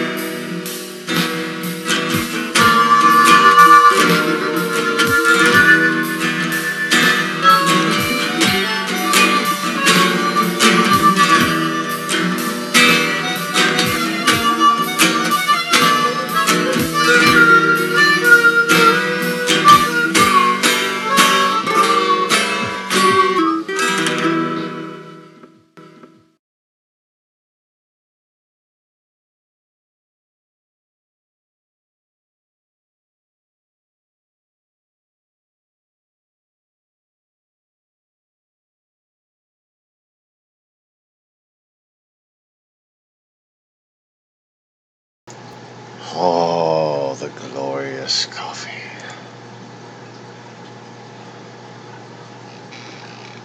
Look at the froth. Oh, yes.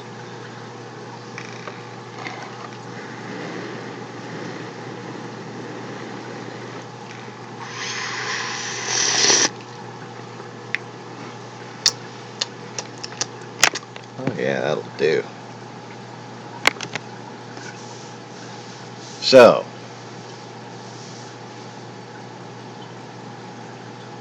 was I in the middle of an analogy or did I finish it? Shit.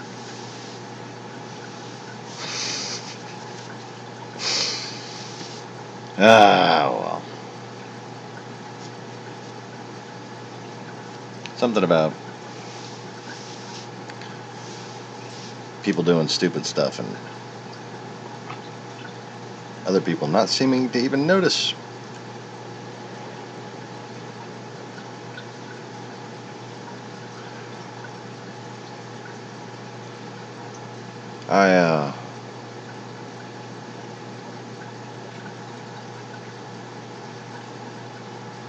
I remember what the functional analogy was, but I don't remember what the actual analogy that I was trying to get back to compare it to, was.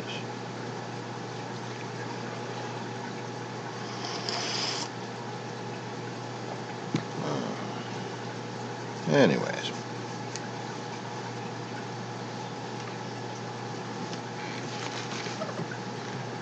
So let's see here.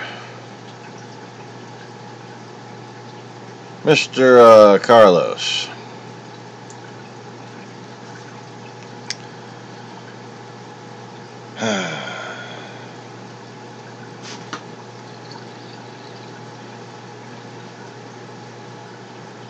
Apparently somebody survived the fire.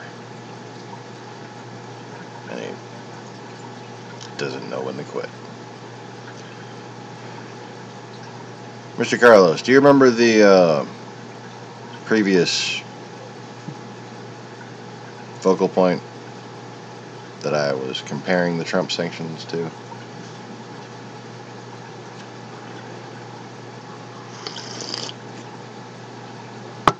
Let's see, I was talking about monetization, but that's not it.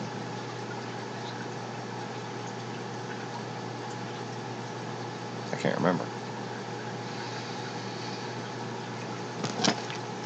So, if you were interested or didn't get it, I don't think I made it clear enough yet.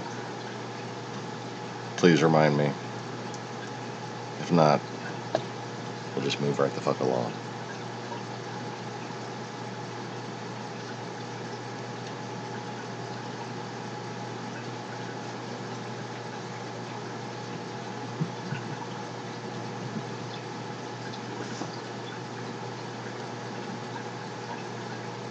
Anyways, the cartoon cat just came prancing through here. Fucking animaniac, I swear. Our friend Haley was over here. Was it yesterday? Um,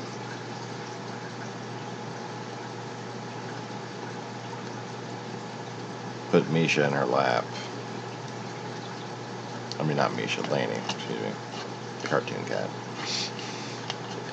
Put Lainey in her lap. And just no fucks given this cat. Just no fucks given. You know, most cats, even with a cat person, they're going to be a little tense or something at first, or, you know, like, who the hell are you? Whoa, I was asleep. What, you know, what the fuck y'all waking me up for? I was sleeping on my mommy's lap, my dad, you know, my master's lap. And now y'all got me on some strangers. I don't know what. You know, that's how cats normally act, right? Not Lainey. No. On the lap, she just stretch. Just goes right back to sleep.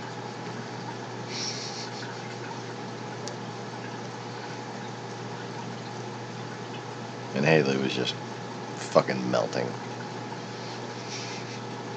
Just couldn't stop giggling at how damn cute the cat was. We did, we heard a report of her mother, Hopper, still being alive. Somebody spotted her.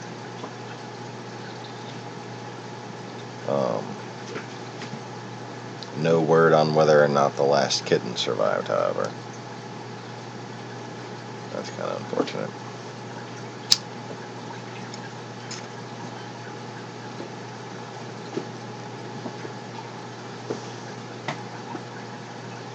What are you doing?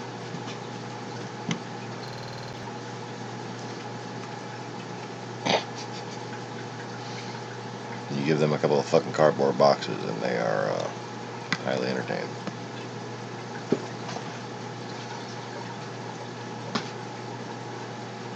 But anyways. So, how's it going?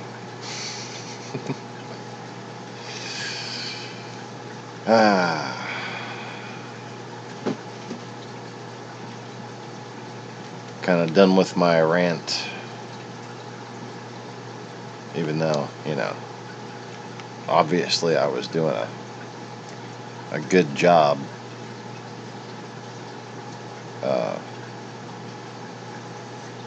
as far as proving my superiority, because the little bitch boys were squirming, obviously.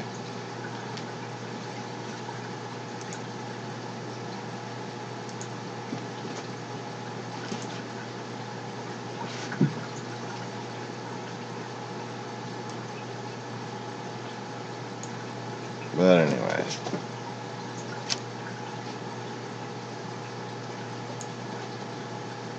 Yep.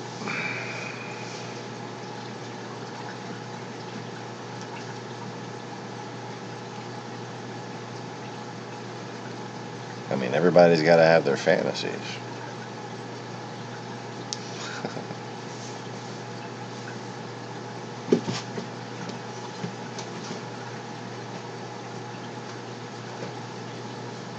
I suppose it's just another one of many that guy has that I actually get to live out.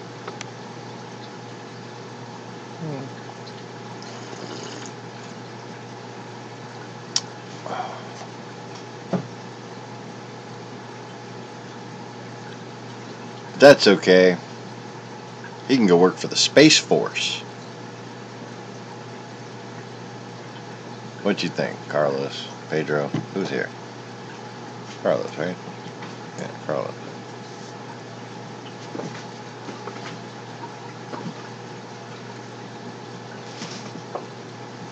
Told you I'm fucking bad with names. I call my fucking cat, I call Lainey Misha, I call my daughters Dingo, I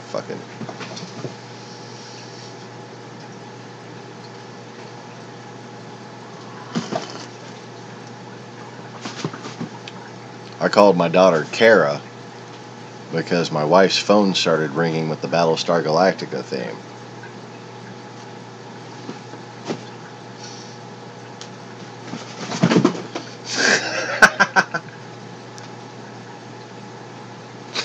Their box fell over with both of them in it. Good job, guys. Good job. Such a graceful species.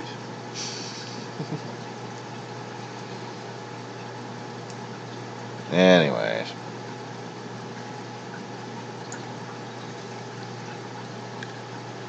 Bum bum bum bum bum bum bum bum bum bum bum bum bum. Oh, that just makes me want to get my guitar out.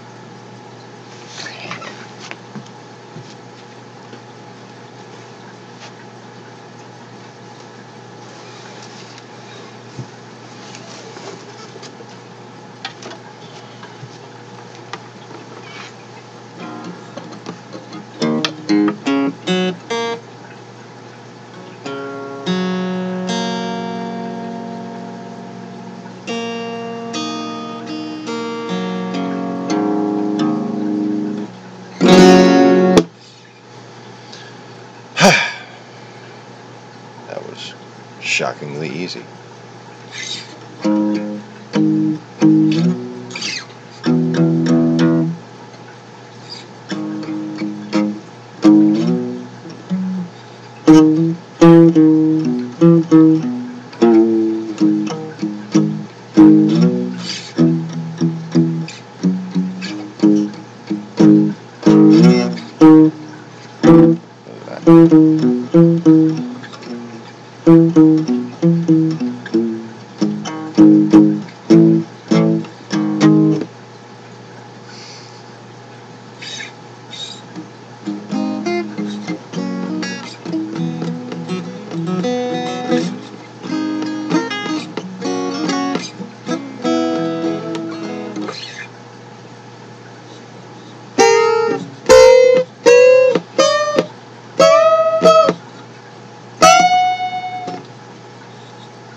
Now I'm trying to remember the original version.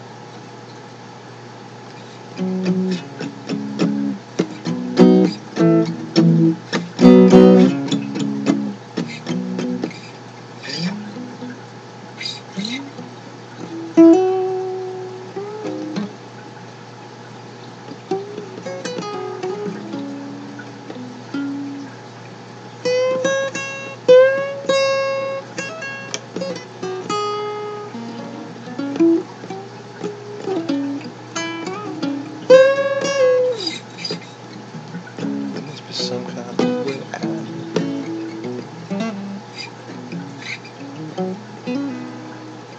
So the joke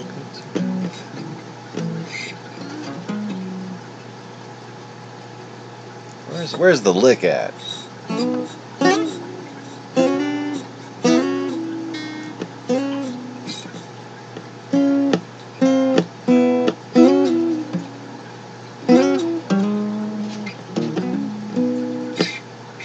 There's just too much confusion. I can't get no. It's better. I drink my words. Man, take my herbs.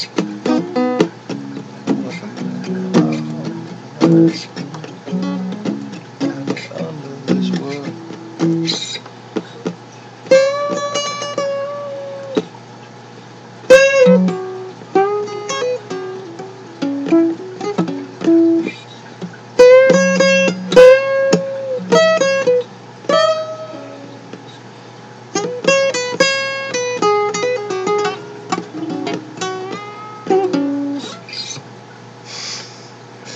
Clearly, I haven't tried that for a while. Or, like, anything close.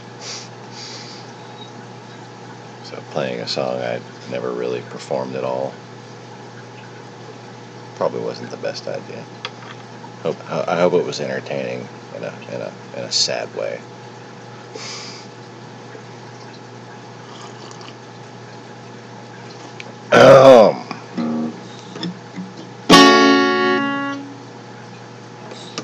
I used to know how to play the guitar. I wonder what happened to that skill.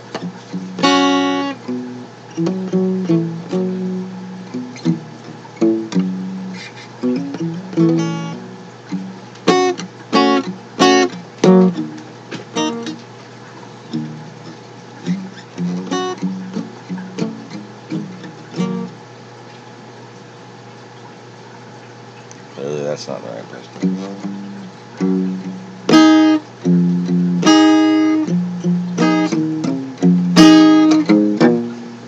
There it is.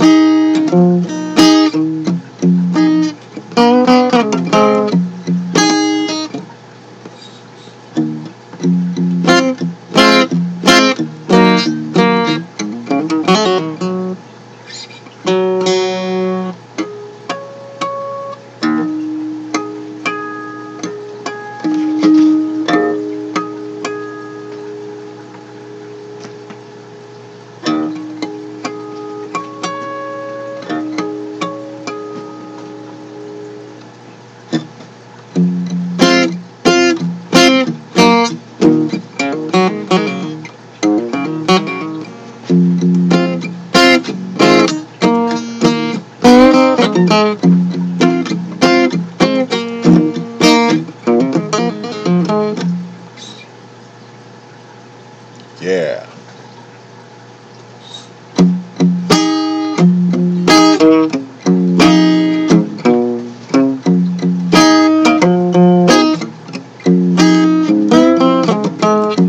You know you're a cute little heartbreaker.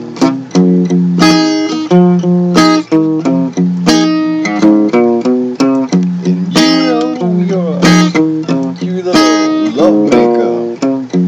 Oh, Foxy. I wanna take you home. I won't do you no harm, no. Got to be all mine, baby. Foxy lady, here I come. Where's?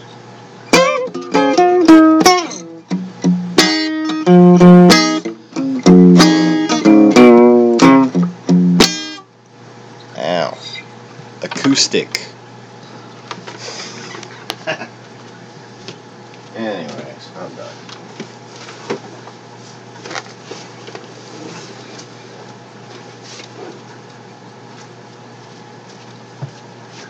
Sorry about that. It was just a little something I bit off a rattlesnake. I had to chew it out.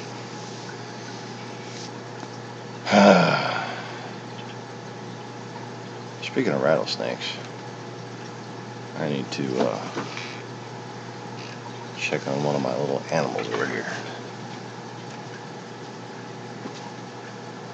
Dotsky.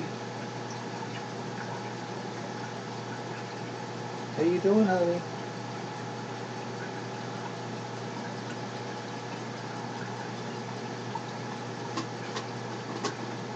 Want some food?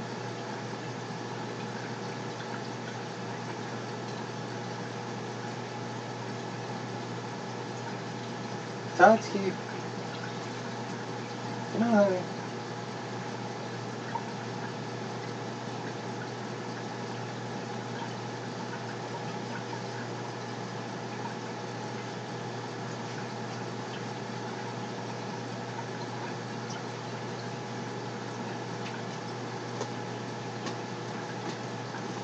I think she's about ready to sleep.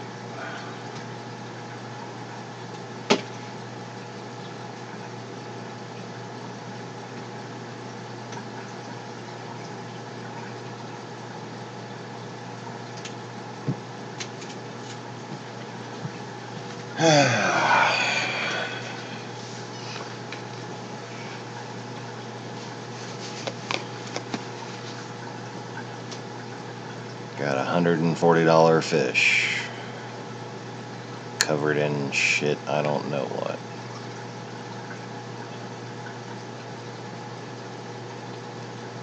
And I have more expensive, rarer fish than her. But I'm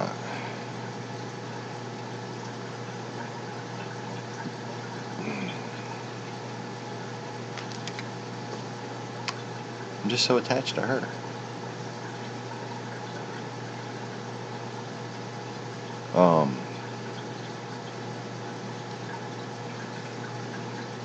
Her mate, Yumachika, is one of the highest level as far as markings go. And she's considered to be a D grade, where he's better than an A grade. He's a premium.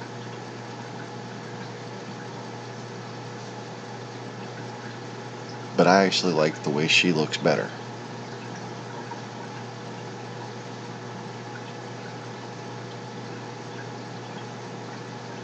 And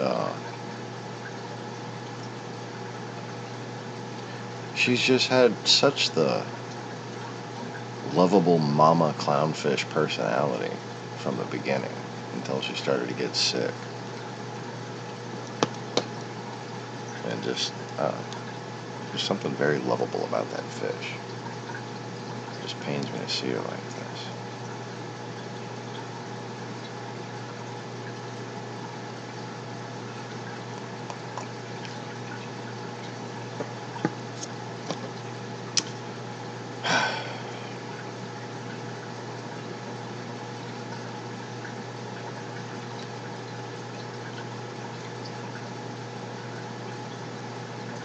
Speaking of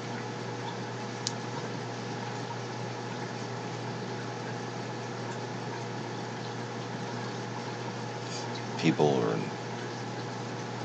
things that worry me in general, I have a friend who's in the ICU, and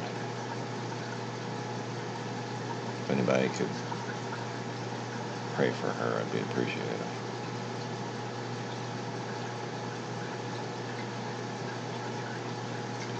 Got in an accident with an 18-wheeler. And I am not sure on any details.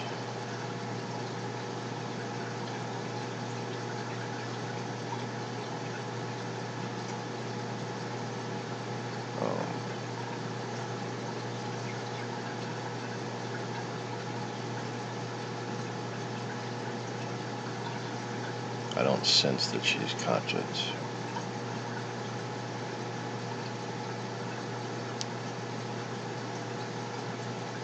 But just an old friend of mine.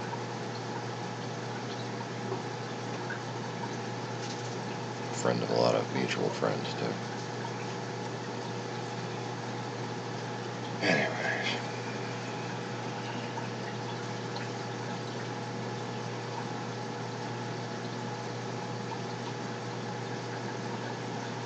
The way people treat each other, the way, it's just the overall functionality of a society is highly reflective in traffic, especially on the highway. Maybe not so much driving around your neighborhood. You know.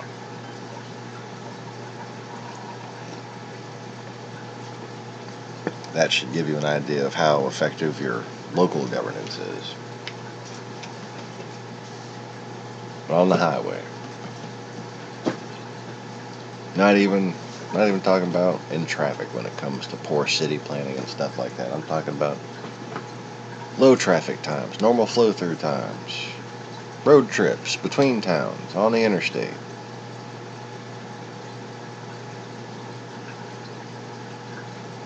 How you drive is how you live, man. People who drive like assholes live like assholes.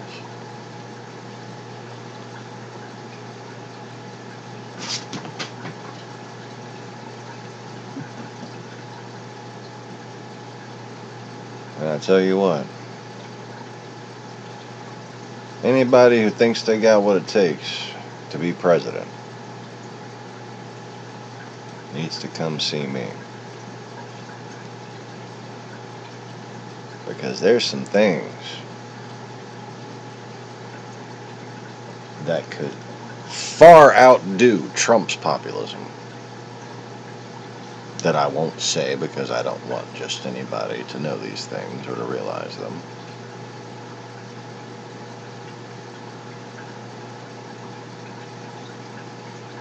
That Trump and people like him don't touch for a reason.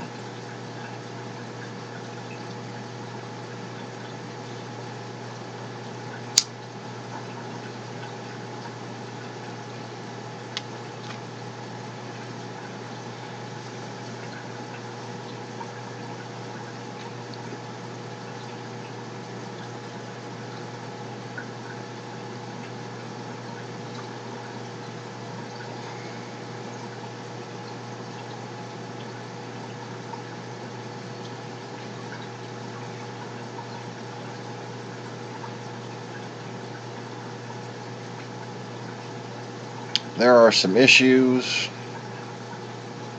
still, major issues, that concern people every single day. Democrat and Republican, left and right, rich and poor. Mostly poor. But even, some middle class people. Rich people's children.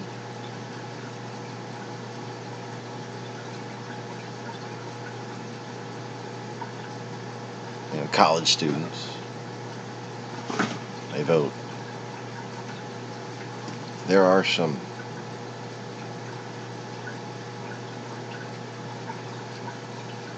societal responsibility issues that have very little to do with politics when it all comes down to it. That shouldn't be political issues. That should be issues of rule of law and of national consensus.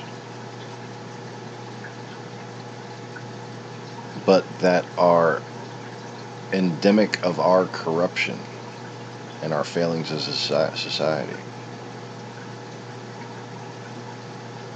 And by fixing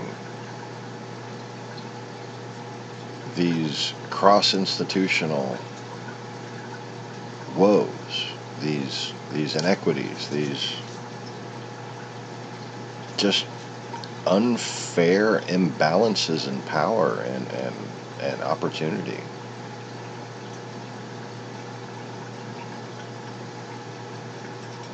we're not going to be able to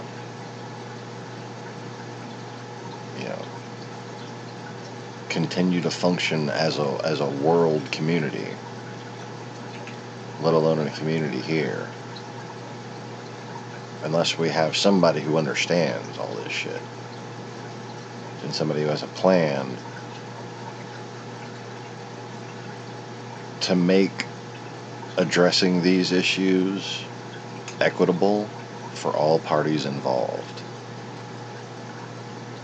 I mean, when it all comes down to it,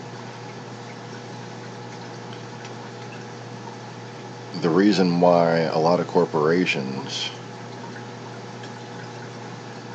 fight different regulations is because they don't see the macroeconomic impact of their actions. They don't see the macro environmental impact of their actions.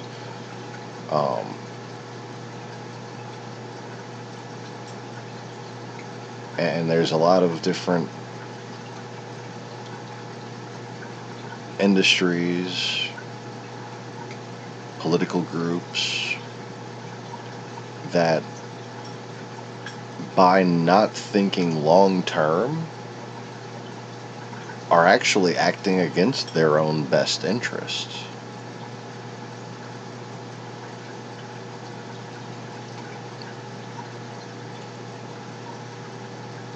Somebody needs to make them realize that. Before we all, what's the What's that worst thing that could happen? We all die. Yeah, we're all gonna die. That's that thing that happens when you stop breathing, right? Yep, that's the one. We're gonna die. Just saying. Seems rather inconvenient to me.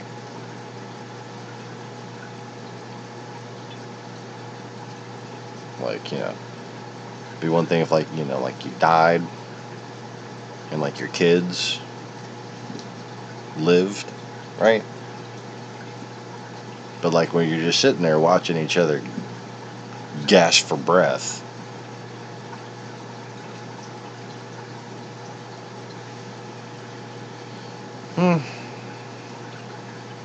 seems kind of a pain in the ass to me.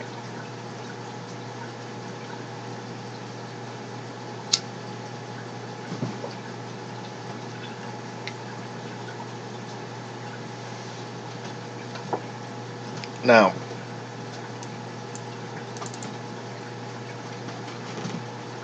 let me just be specific for anybody who doesn't realize what I was talking about there.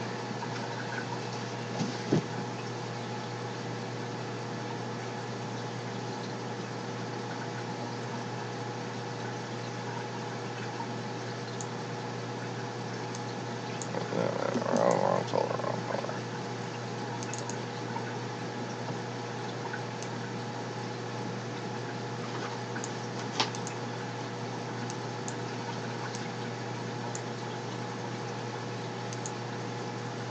And forgive me to those who know what I'm about to say, but this is a dead horse worth beating. Is that how humans say this? No. I don't know why you'd want to beat a horse to begin with, let alone when it's dead, or kick it, or what. What do people have against horses?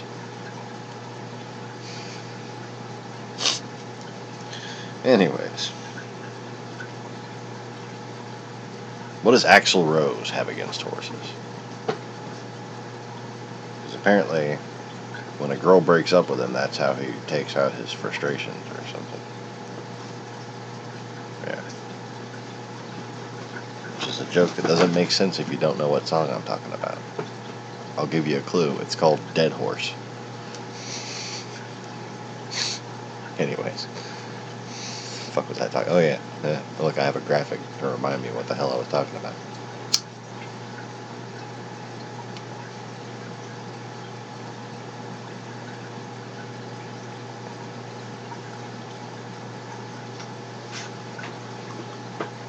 So,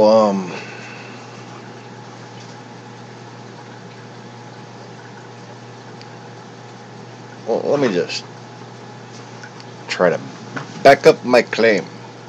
Back your claim, sir. Back your claim. Love that fucking video. I am fully convinced that people from the former Hindu areas are like the ones who come here, stay here for a long time, and then still have that really thick accent. They're a lot like the Spanish people who do the same thing, Hispanic people who do the same thing. They don't want to change their fucking accent. They're proud of it. They're actually competitive with each other about it. Something that most white people don't know.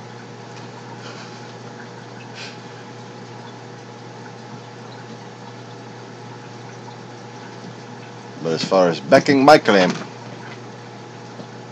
it's kind of like me with my redneck accent, like I try to be as southern as I can be sometimes.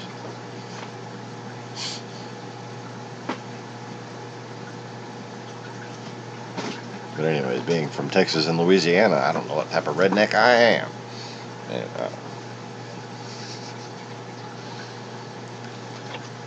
Yeah. So, As you know, I am also the host of the Easy Reefers channel, which is the channel formerly known as Lost-Begotten.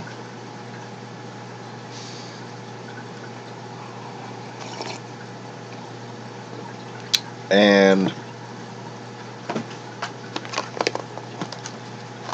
the reason why I changed my monetized channel to the Easy Reefers channel is because I simply wanted an avenue through which I could contribute in an apolitical fashion. And I don't consider chemistry to be political. I don't consider biology to be political. I understand to a certain extent that ecology has become political, but you can be an ecologist without being an environmentalist. Okay.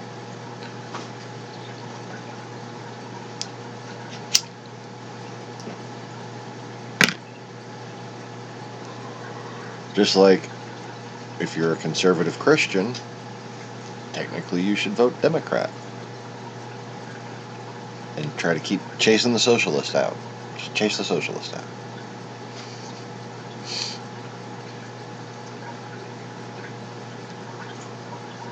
With logic. Not like with broomsticks or anything. You know. Shoo. No, don't do that. That's tacky.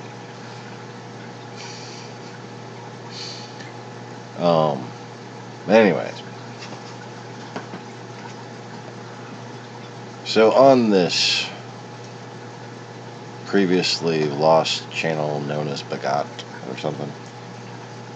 Yeah. Now the Easy Reefers channel.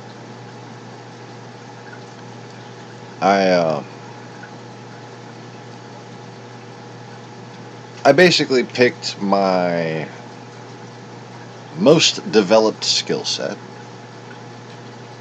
based on analysis of other existing channels.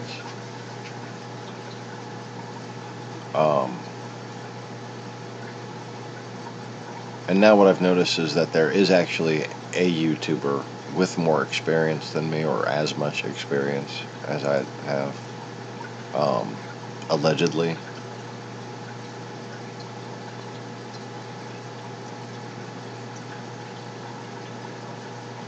I'm not gonna name names or anything, because that's tacky, but let's just say she's really, really, really well made up, and she likes to stand in front of the fish tank.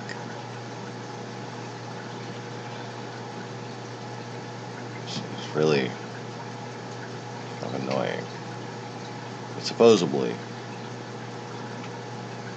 she's been doing this as long as I have.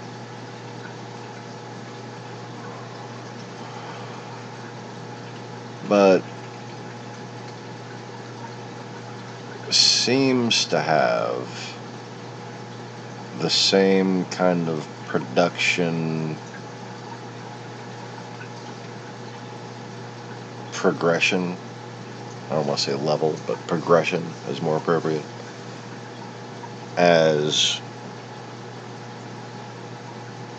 previously disclosed to be fake reefers on YouTube. You had a guy that was a reefer and a videographer, and he was dating a girl who wasn't really into fish tanks ahead of time, and she became one of the most popular YouTube reefers, reading the script that he wrote for her. Okay. That's all well and good. But before that, you had very helpful, very successful, very informative reefers with around 6 to 10 years experience. Me having close to well, no, actually, at this point, 30 years experience, I thought, be a safe bet for me to put my 2 cents in.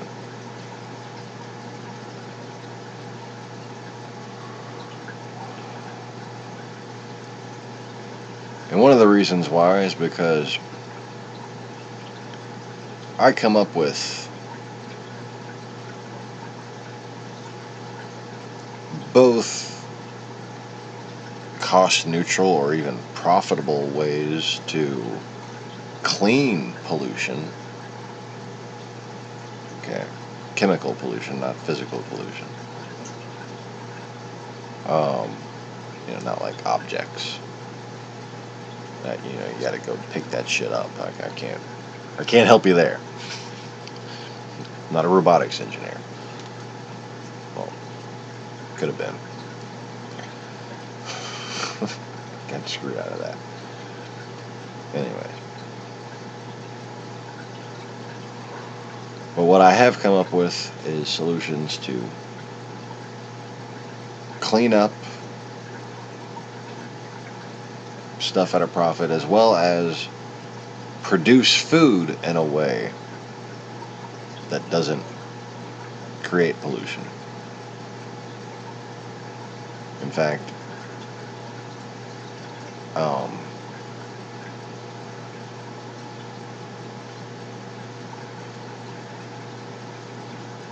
I have unconfirmed designs that theoretically, if they function as intended,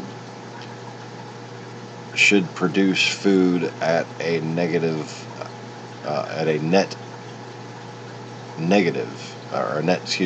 positive environmental impact. So instead of actually polluting the environment, they will take dirty water and release clean water from the river.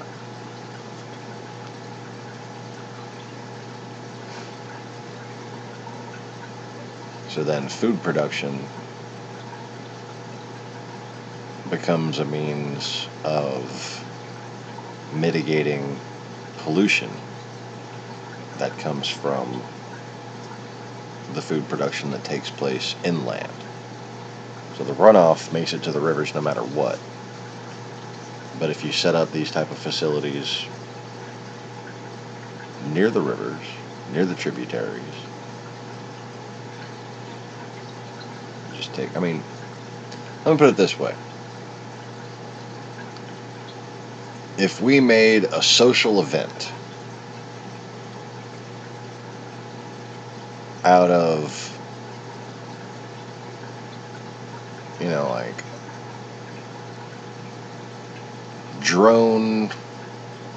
aquatic drone protein skimmers, okay, and made like contests and like little like you win a new drone, or you win a 6-pack of beer or something like that, right? For whoever's drone collects the most protein in 1 hour. Okay. And just have people doing these 1-hour events, just individuals with protein skimmers, that take up a couple of cubic feet. And just have that happening a few times a week at every river in the world. That alone would buy us another 20 years.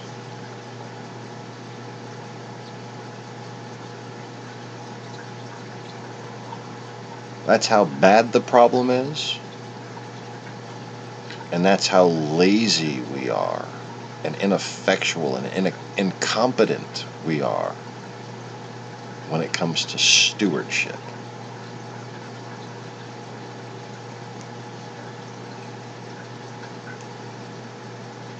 People like to think that the problem has to be solved by PhDs at a university. No, it doesn't. Just some basic creative fucking engineering.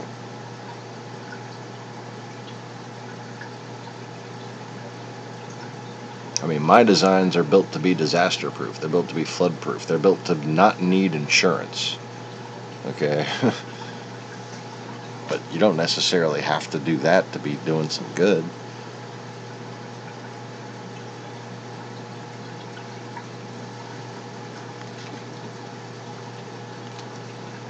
I just, personally think that the insurance company's making enough fucking money. I think if we all start building shit that doesn't need them, then we won't need them. They won't be able to abuse us anymore. That's more power taken back. Through what? Efficient building design?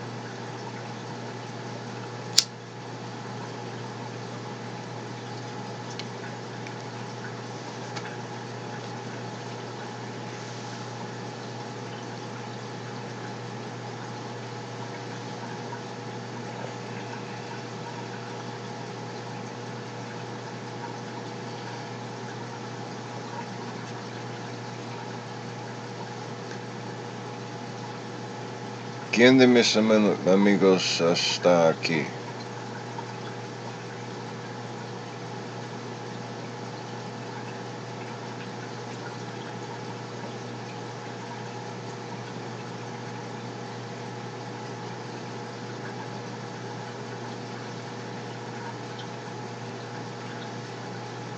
I don't speak Spanish, but I stutter in Spanish.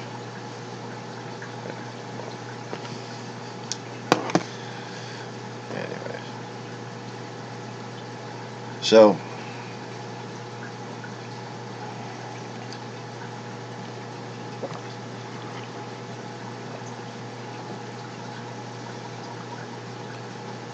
having had reef tanks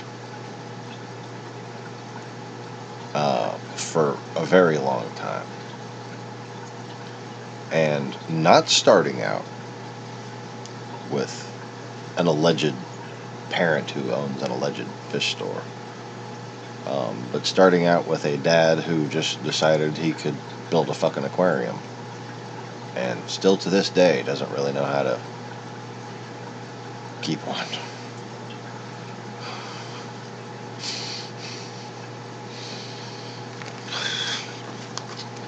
Shh, don't tell him I said that.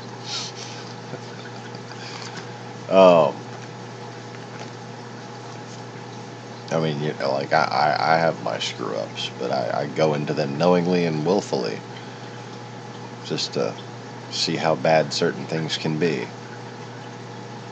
because I need to know every last little detail, but he just doesn't seem to care or learn or care about learning from mistakes. Like, take a fucking crab, like a Gulf of Mexico crab, like not like a little cute crab, like a fucking crab, just a crab, and put it in a 10-gallon with some other shit that he found in the Gulf of Mexico. Come on, man. He found these 2 giant hermit crabs, put them in there with the crabs. They got 2 crabs. I heard about this story secondhand. I didn't see it for myself. But that's just special.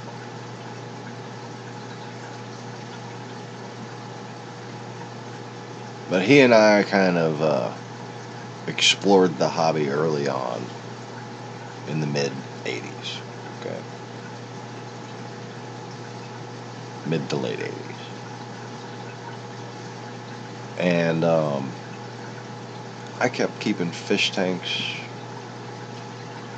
almost my entire life. The only time I didn't have a fish tank was when I was basically homeless. And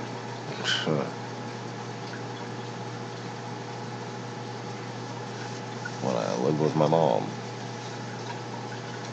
when I was basically homeless.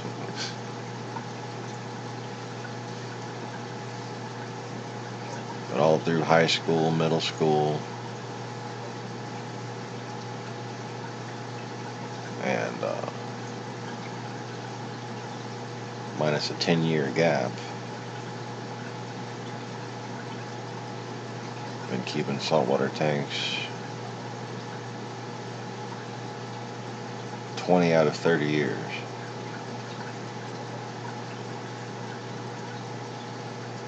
So I don't think I had one from 98 to about 08.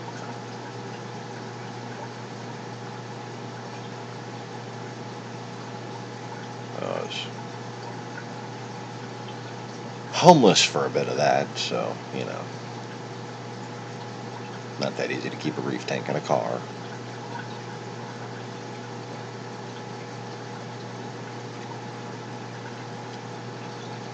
But, I've had many poorly kept fish tanks. Okay? This is an important experience to have as far as being someone who can teach on the subject of this. And I've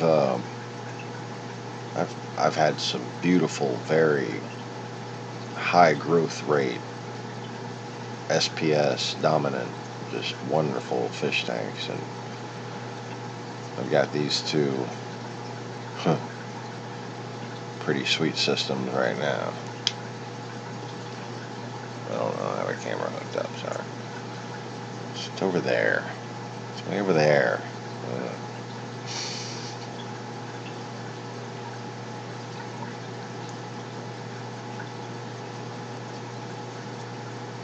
And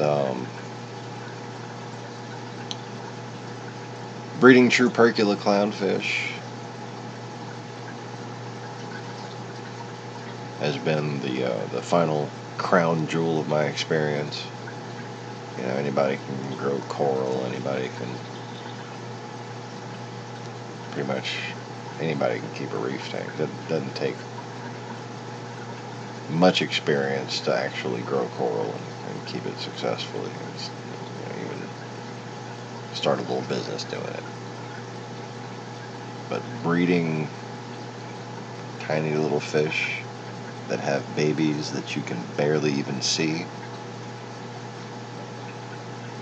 that takes some doing, let me tell you. And the amount that you learn about the fragility of the ecological process as a whole,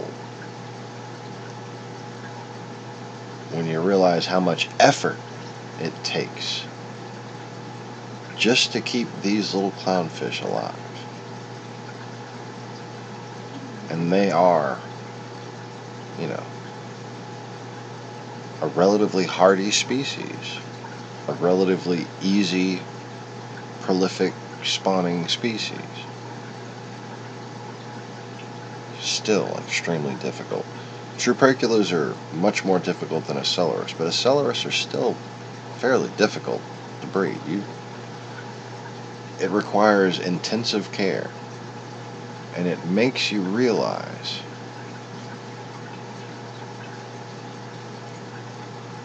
that all of these little ornamental fish on the reef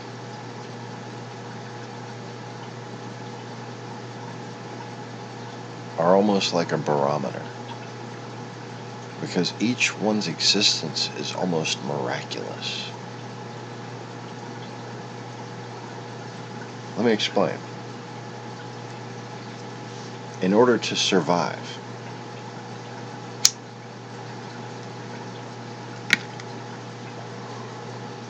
a true percula clownfish fry has to find a morsel of food for every 5 lengths of its body that it swims. If it has to consistently swim, on average, more than 5 body lengths between each piece of food, it will die.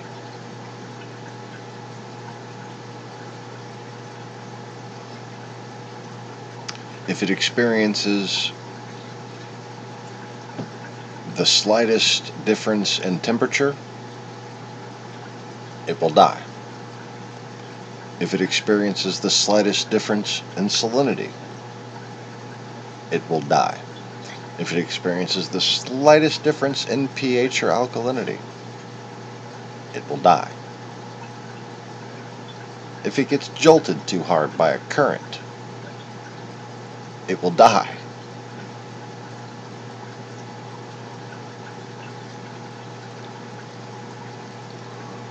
How the fuck do any of them live?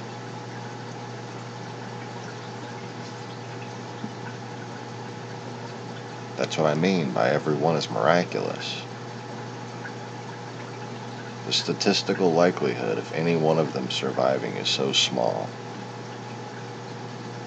That's why they lay 300 plus eggs at a time.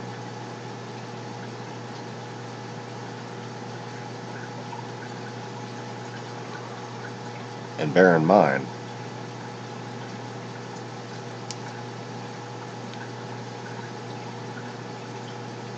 the ones that survive for any length of time are not incredibly good swimmers. They're not, for the first several days, even aware of what a predator is. And they're all very tender and delicious.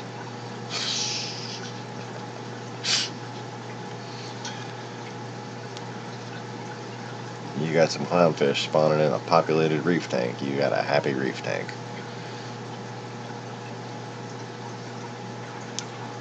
Because that first 24 hours when their yolk sac is sustaining them, you gotta just get passed around as food.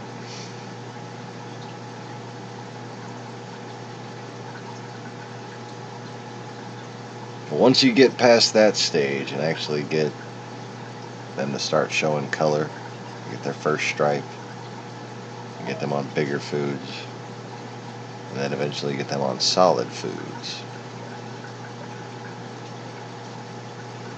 you start to see what is happening in the ocean. Laney, get down!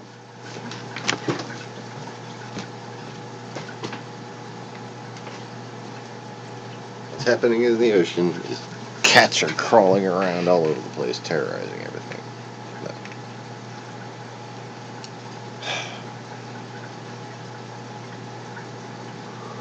You see, fish food, the solid food that you get fish on because it's more economical, more convenient, can help grow them out quicker.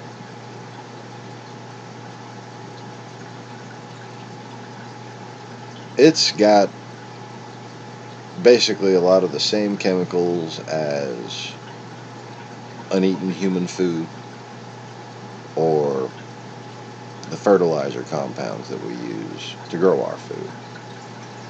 Same thing as cow feces and nitrate and phosphate.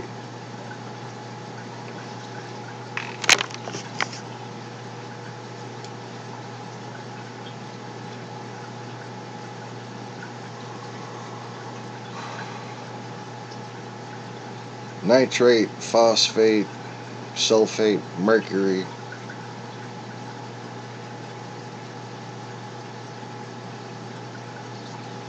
Copper oxide, aluminum oxide.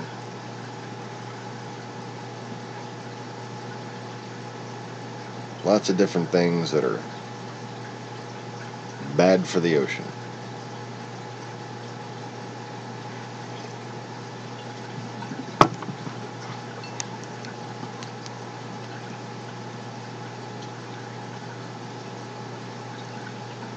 And you got just a small sample of that in your fish food. You just got the phosphate and the nitrate.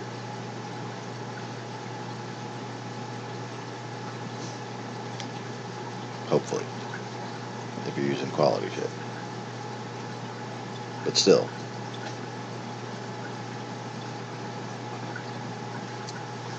what you wind up with in a grow out tank, because the fish eat and poo and the phosphates build up, The nitrates build up.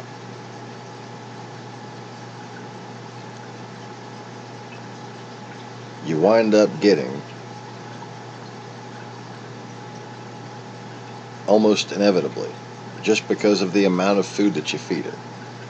No matter how much you aerate, no matter how much you filter, protein skim, water changes. I mean, you'd have to be wasting a lot of money on water changes to avoid having red slime algae.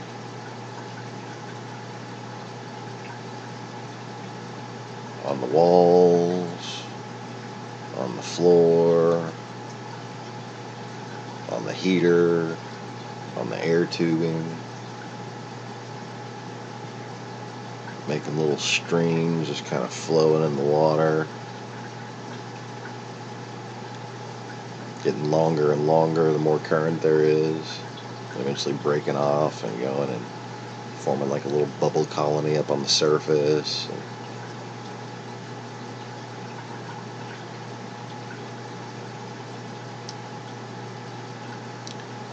Then in a 10-gallon tank, you see that water turn brown.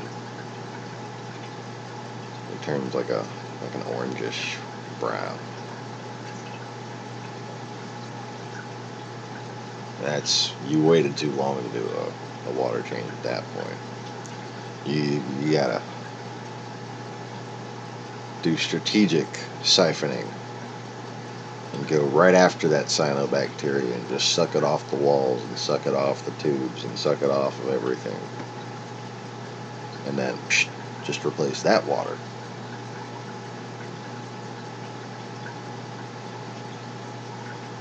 And you got to do it before it gets out of hand.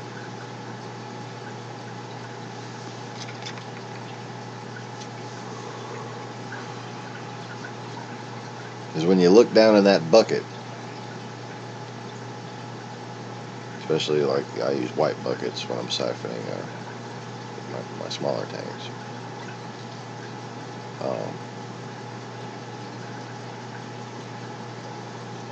Look down in that white bucket, and you'll see, instead of the red chunks that you siphoned out, there's just a red water.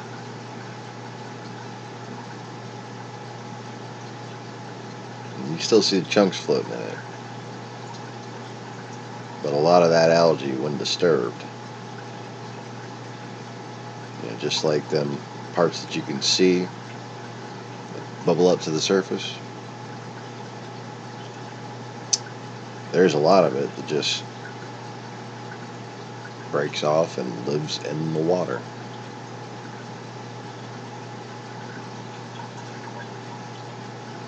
And what it does, and you can see the effect of this on your fish, is it consumes oxygen through a process that I don't know the name of it. I'm sure there's a fancy scientific name for it, but it's like the anti-photosynthesis. It's photophagosis or something. I don't know.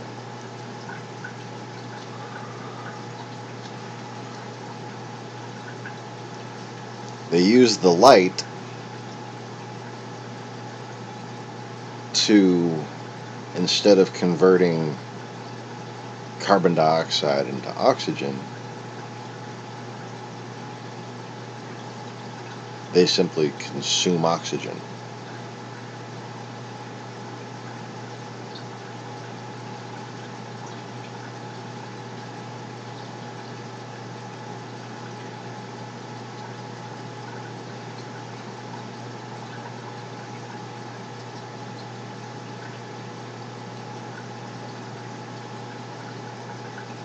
Now in the wild, there are some stagnant lakes, particularly in Africa, some large ones,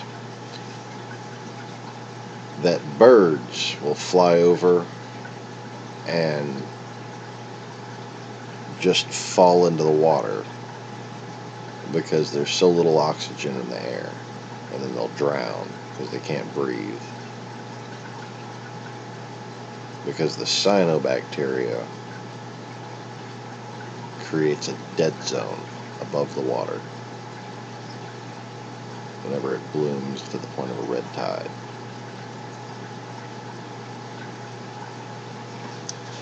And man,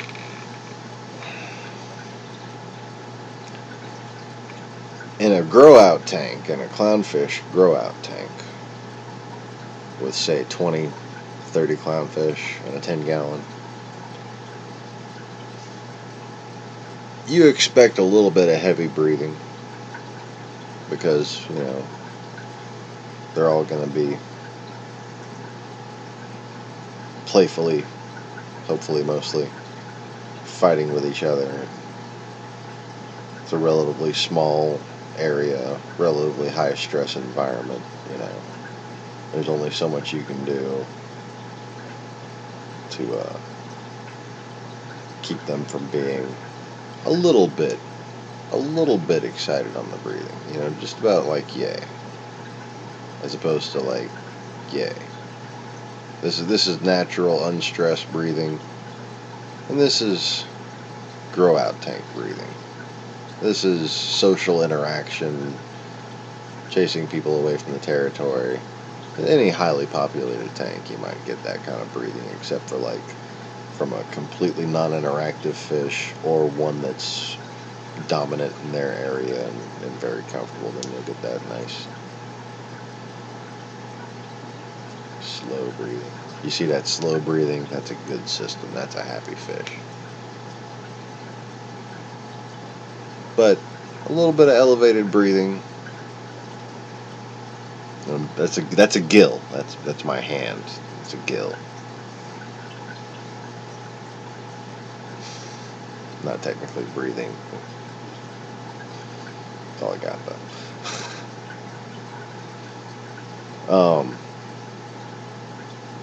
But when you see that red slime start to grow, if you don't get to it right away, you see rapid breathing at first, and then you'll see the actual gill material get inflamed, and their gills themselves start to swell a little bit. And that's because the fact that they're growing, okay, they're young clownfish growing, the body will increase the growth of the gill material because of the reduced oxygen content of the water. And this in turn will make them more prone to bacterial infection and stunt their growth in other areas. And you know, it's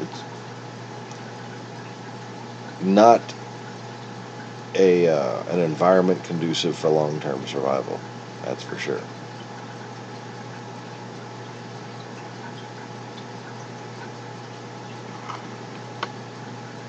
And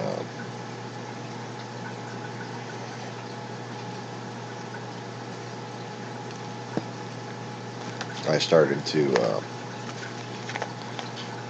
have this problem when my mom died, and I still had like 50 fucking fish left.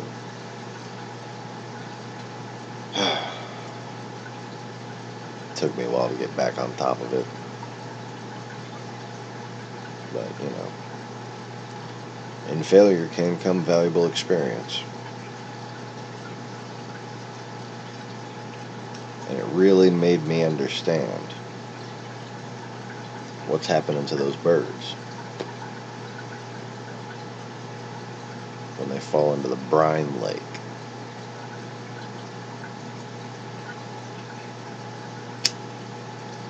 And people think, is it the brine? I mean, because it happens most peculiarly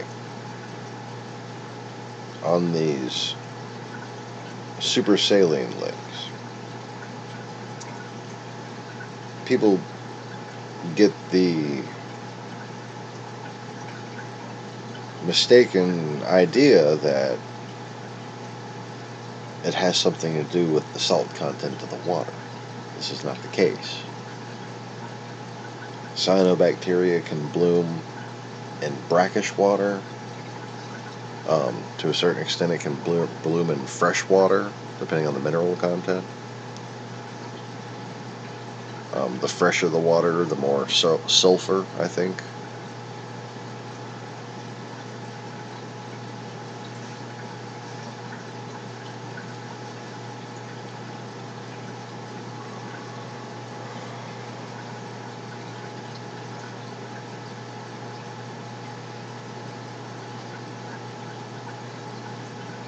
But if you got cows shitting, you got plenty of sulfur dioxide, you can have yourself a red tide in a freshwater stream, no problem.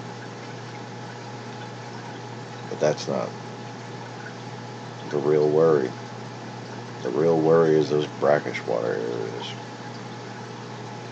and the areas just offshore.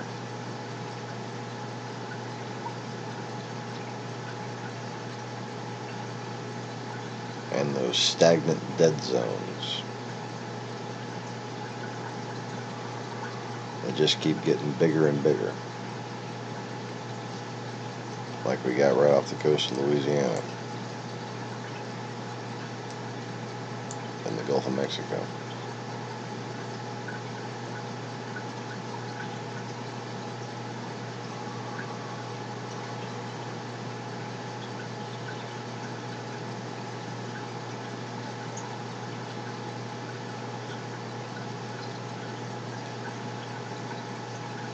Since I made this map, there have been 2 massive red tides off the coast of Florida.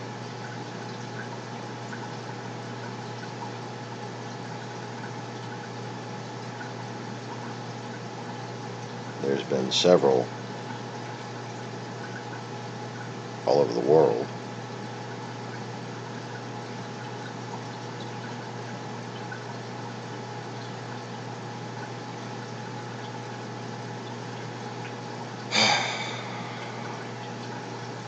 And I must say, there was like a level I was expecting it to get at this year, as opposed to next year. But with that level of frequency, it seems like next year has already come this year. Meaning that I'm glad I included a severe level of urgency.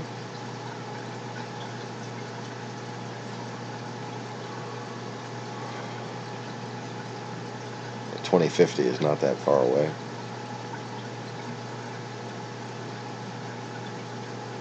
Now I'm concerned that we don't even have that long.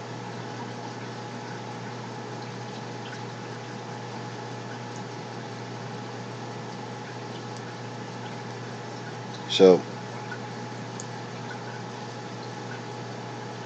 imagine these dead zones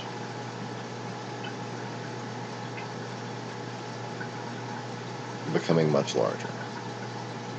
Okay. And basically forming oxygen-deprived regions of the atmosphere. And then,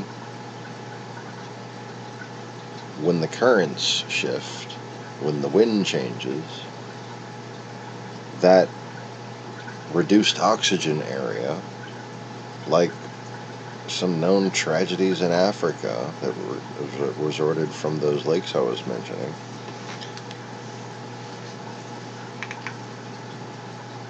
instead of moving from the lake to just the surrounding or nearby area, one of these giant coastal red tides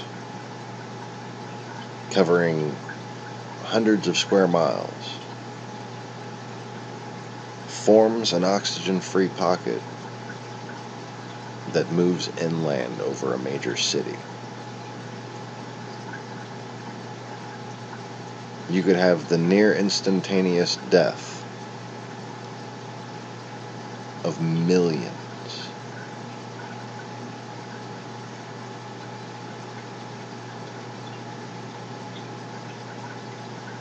And that would just be the start of it.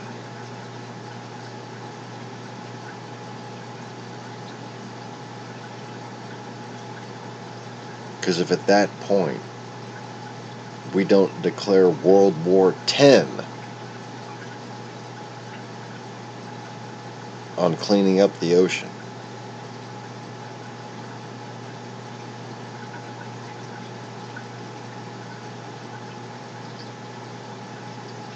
it will already have gotten too bad. Those events will start happening like hurricanes.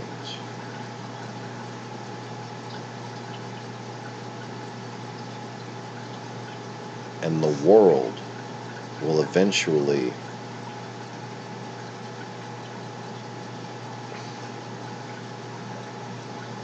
just not support life the way we know it today. When the ocean becomes a stagnant aquarium, when the ocean becomes an overfed, unclean, inevitable result of a crowded grow-out tank.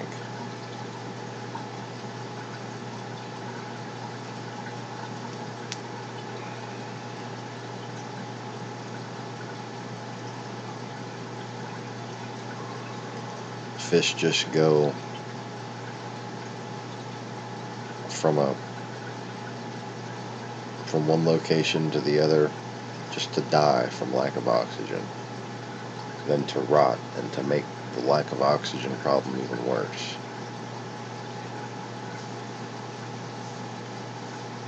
Because a dead fish releases more nitrates and phosphates.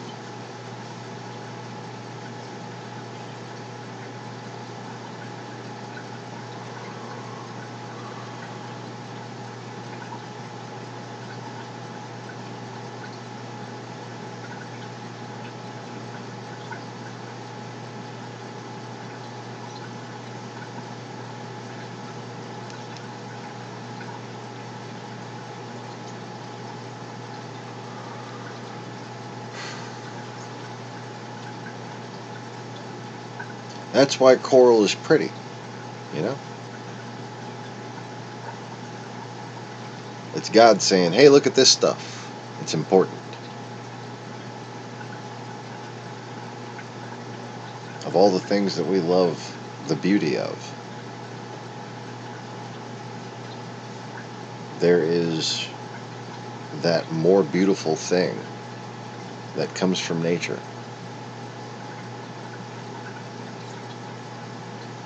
What can we paint as beautiful as a coral reef? We can paint a coral reef.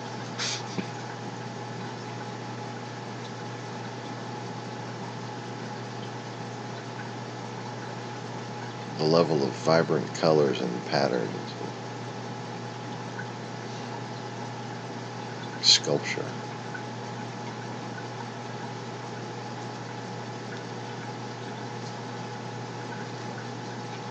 Art in motion, art with a purpose. The very building blocks of creation. Coral, the basis of bedrock. You know, that shit that all this rotten dirt is piled on top of that allows us to walk around and stuff. Build things.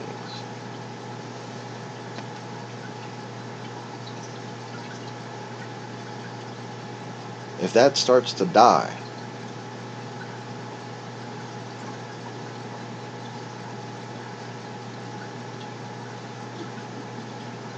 if the foundation of life itself starts to die, that is the most basic, easily comprehensible clue that the planet is dying.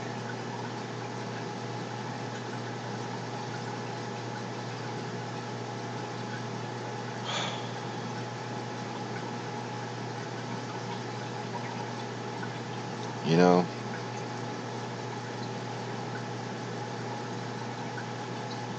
if you met the most beautiful girl in the world,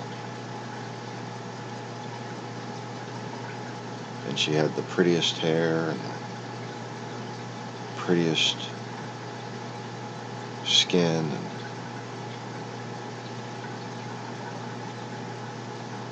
the most beautiful eyes you've ever seen,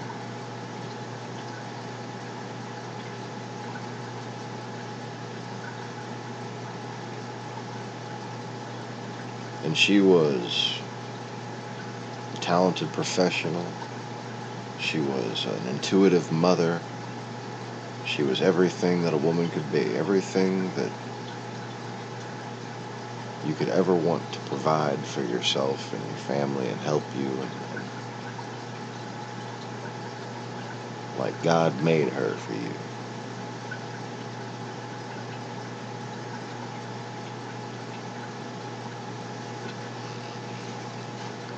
And then one day those beautiful eyes turned gray.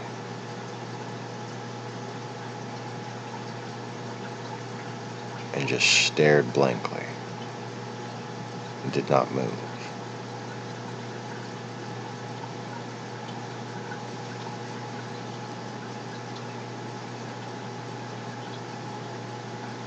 Would you call 911?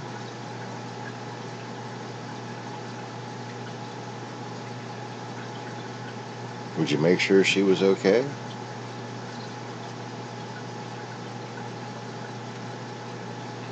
Or would you just, oh, she's still breathing, she still looks good,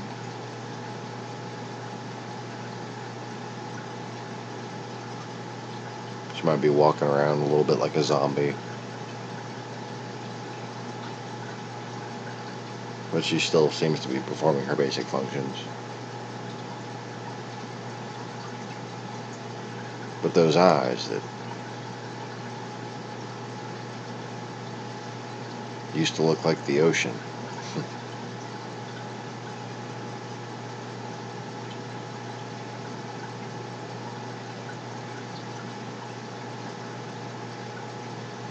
now they look dead.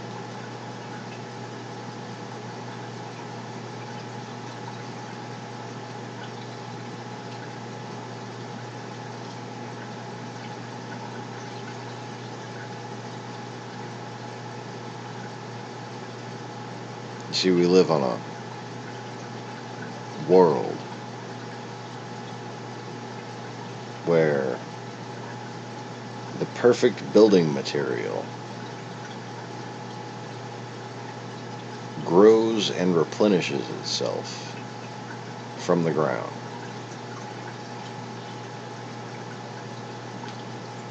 Where these very same utilizable, organic, self-replicating structures produce fruit and vegetables, and even filter water for us to drink in places that, you know, there isn't just a hole in the ground, that wonderfully pure, mineral, vitamin-rich, delicious drinking water with high calcium, good for your bones. Yeah, mineral water is good for you. Got calcium carbonate in it, it's good for your bones. The alkaline, good, good mineral water, mountain mineral water. Water just fucking coming out of a mountain. Let's just take that for granted, yeah.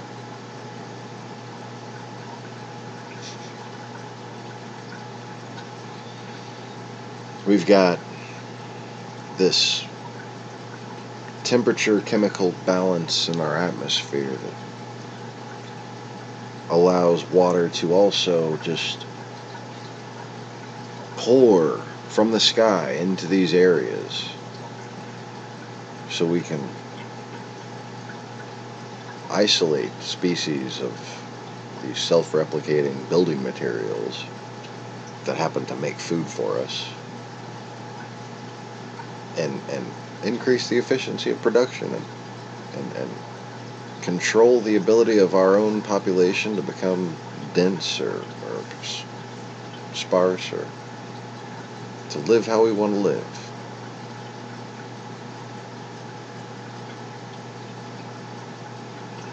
You know, and if we're on balls in space, we just happen to be the perfect distance from the sun and tilted at just this perfect angle to give us these beautiful varying seasons and to make sure one part of the earth doesn't get too hot for too long.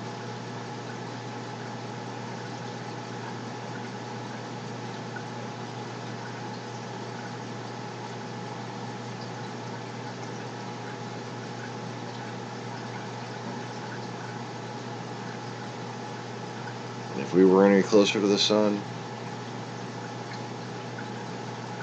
our atmosphere wouldn't be stable. Neither would our tectonic plates. If we were any closer to the if we were any further from the sun,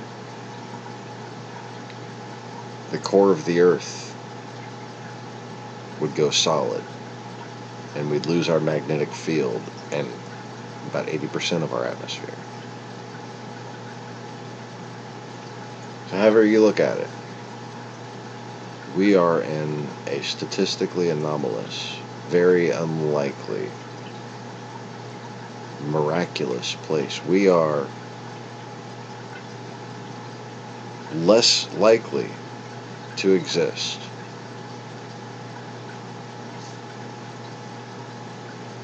than a clownfish.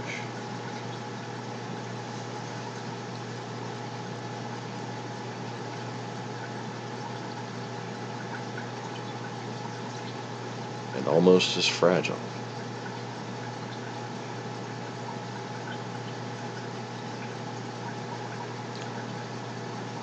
But when we see the most beautiful feature of Mother Nature,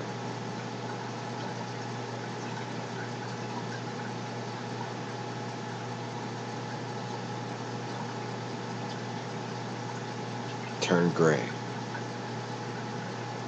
turn pale, turn dead, and we can no longer look into her eyes.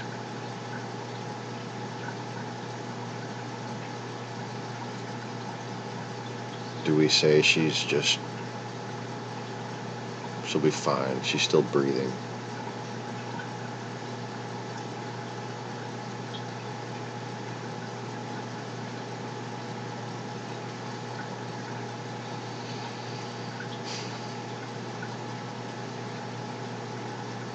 Or do we call 911?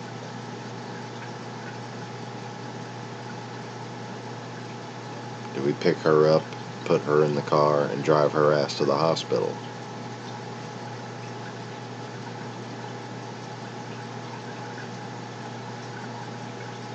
Do we take action to make sure that this beautiful gift from God, this miracle that we have,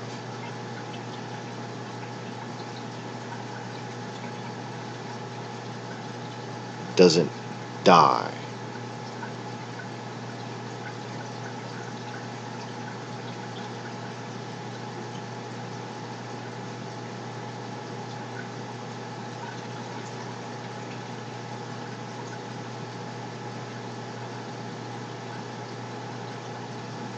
Her eyes turn gray. Her lips turn blue.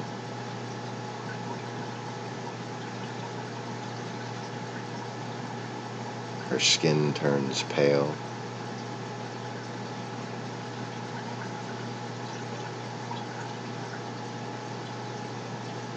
And still we comfort ourselves. She's breathing.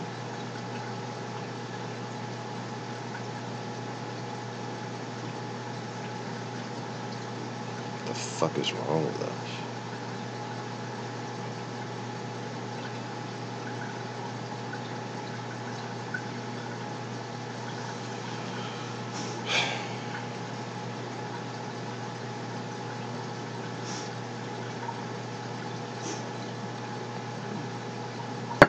So anyways,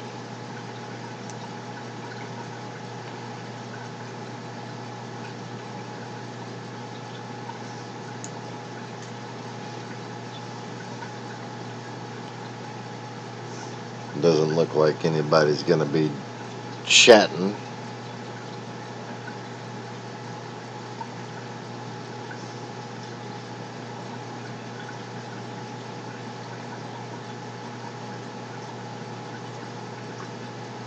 But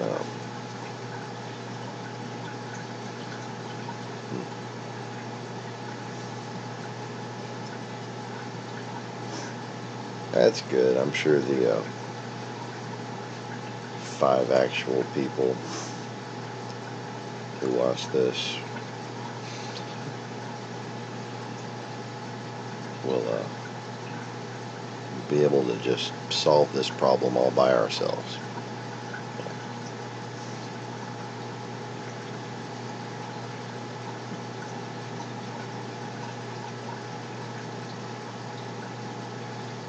Of course, you could disrespect my analysis. You could think that I'm wrong. Just like you could think that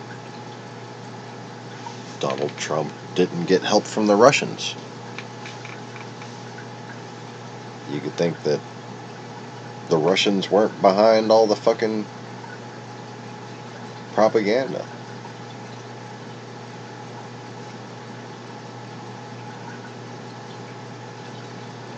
In fact, you can think that Republicans are the exact model that Christ intended.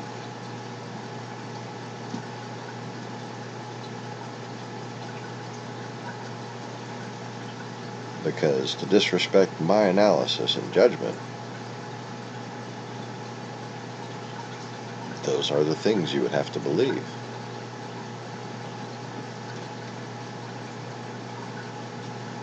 So if all of those things are accurate,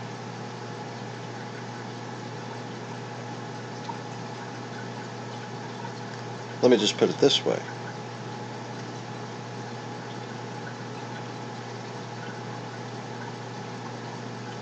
I have much less tangible experience and certainly a much lower level of expertise in analyzing those things relative to this thing.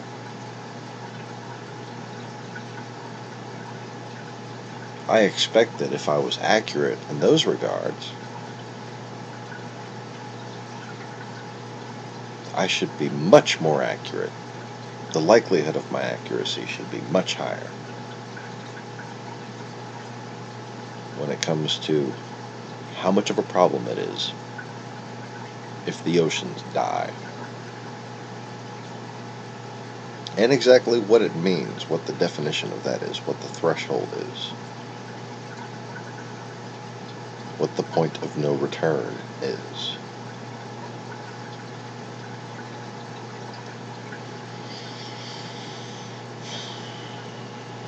In a lot of ways, we've passed it.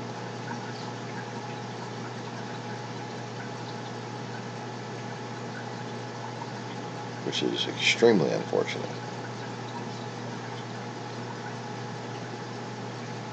But at this point, the only thing that's going to allow us to recover, if we start to address it now, is going to be people with saltwater reef tanks in their houses. It's going to be colleges and public aquariums and coral growers and aquaculturists and fish stores that have been open for decades.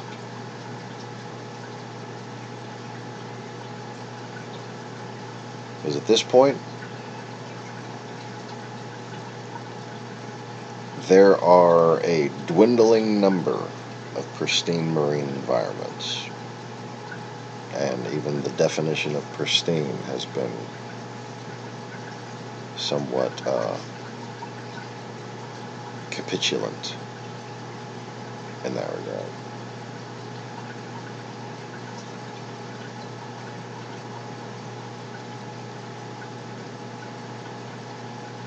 We can be stunned just by seeing a relatively healthy reef nowadays.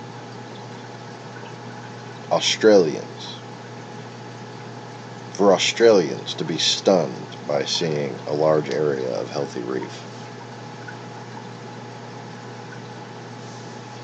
for them to even make note of it, is ridiculous.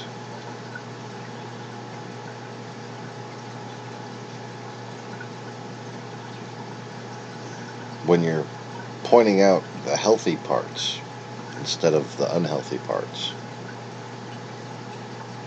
you've got a problem, generally speaking.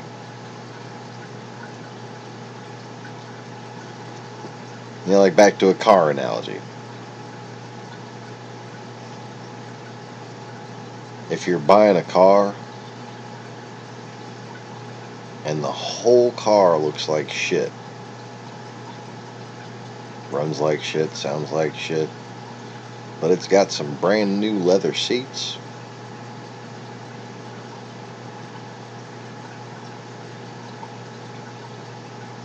you'd be an idiot to buy that car, wouldn't you? Just some kind of a pure moron.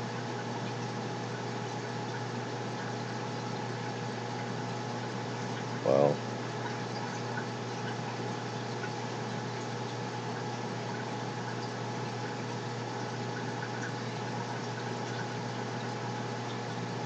instead of finding a car that's got like a brake problem, and like, hey, let me fix those brakes. You're like, ooh, the seats. This is normal. And that's where we're at right now. We're buying a car because the seats look nice. Congratulations, humanity.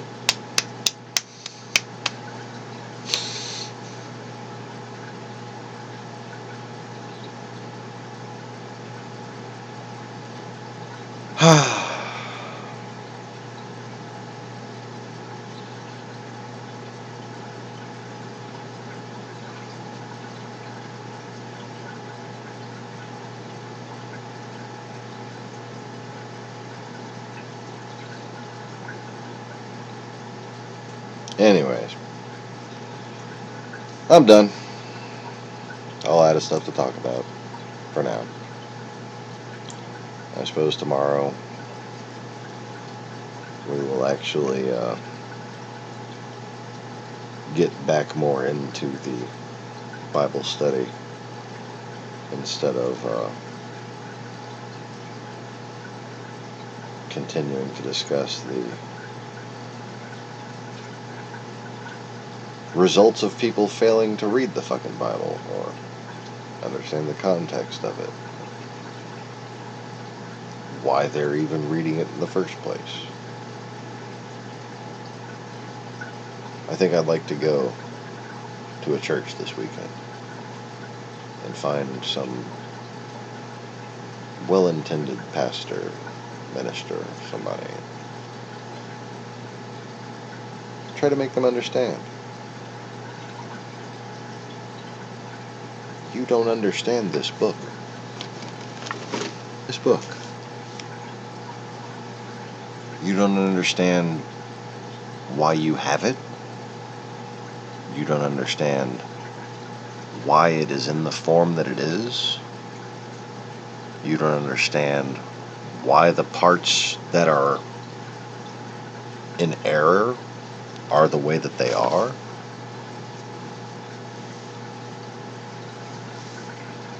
You don't understand the history in context of why those things were said, so you can't possibly understand what they meant.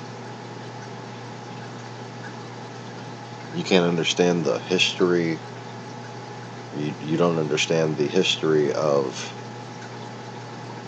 when these writings were compiled, when this translation was made. So you don't understand what you're reading, and you don't understand why you're even reading it.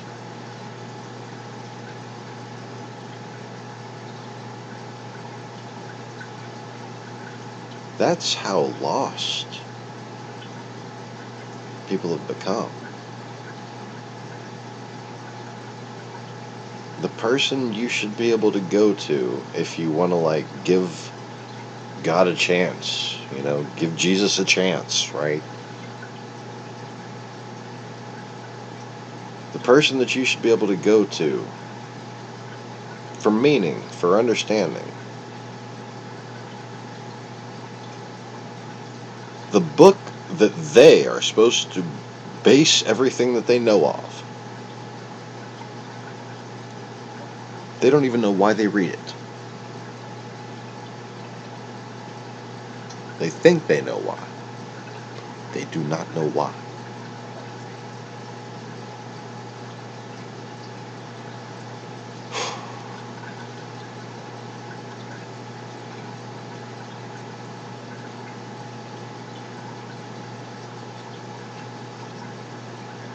Anyways.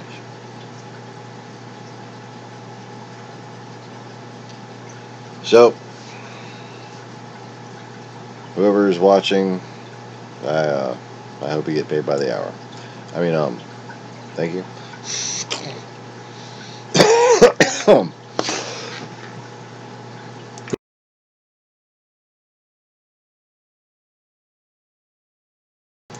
But anyways, that's going to be all for this broadcast.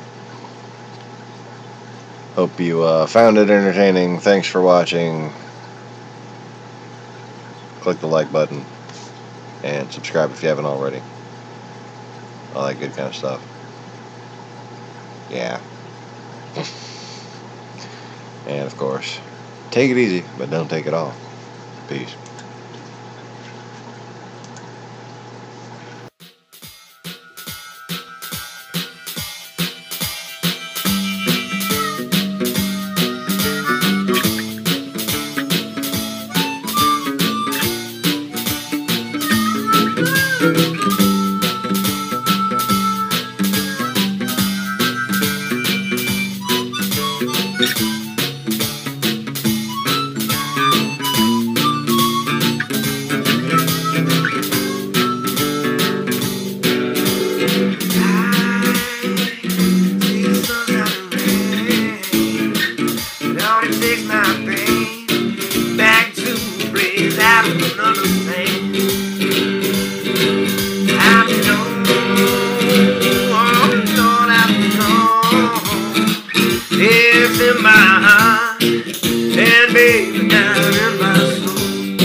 I know I gotta keep you by my my side the day I die. 'Cause baby, ecstasy is in my hand. Oh, when I'm holding yours in mine and walking in the sand. Oh, baby, you know it's fine. Now you done and screwed me off. You ain't done something you shouldn't have done. Baby, I'm mad. I'm going on. Oh, I'm going on.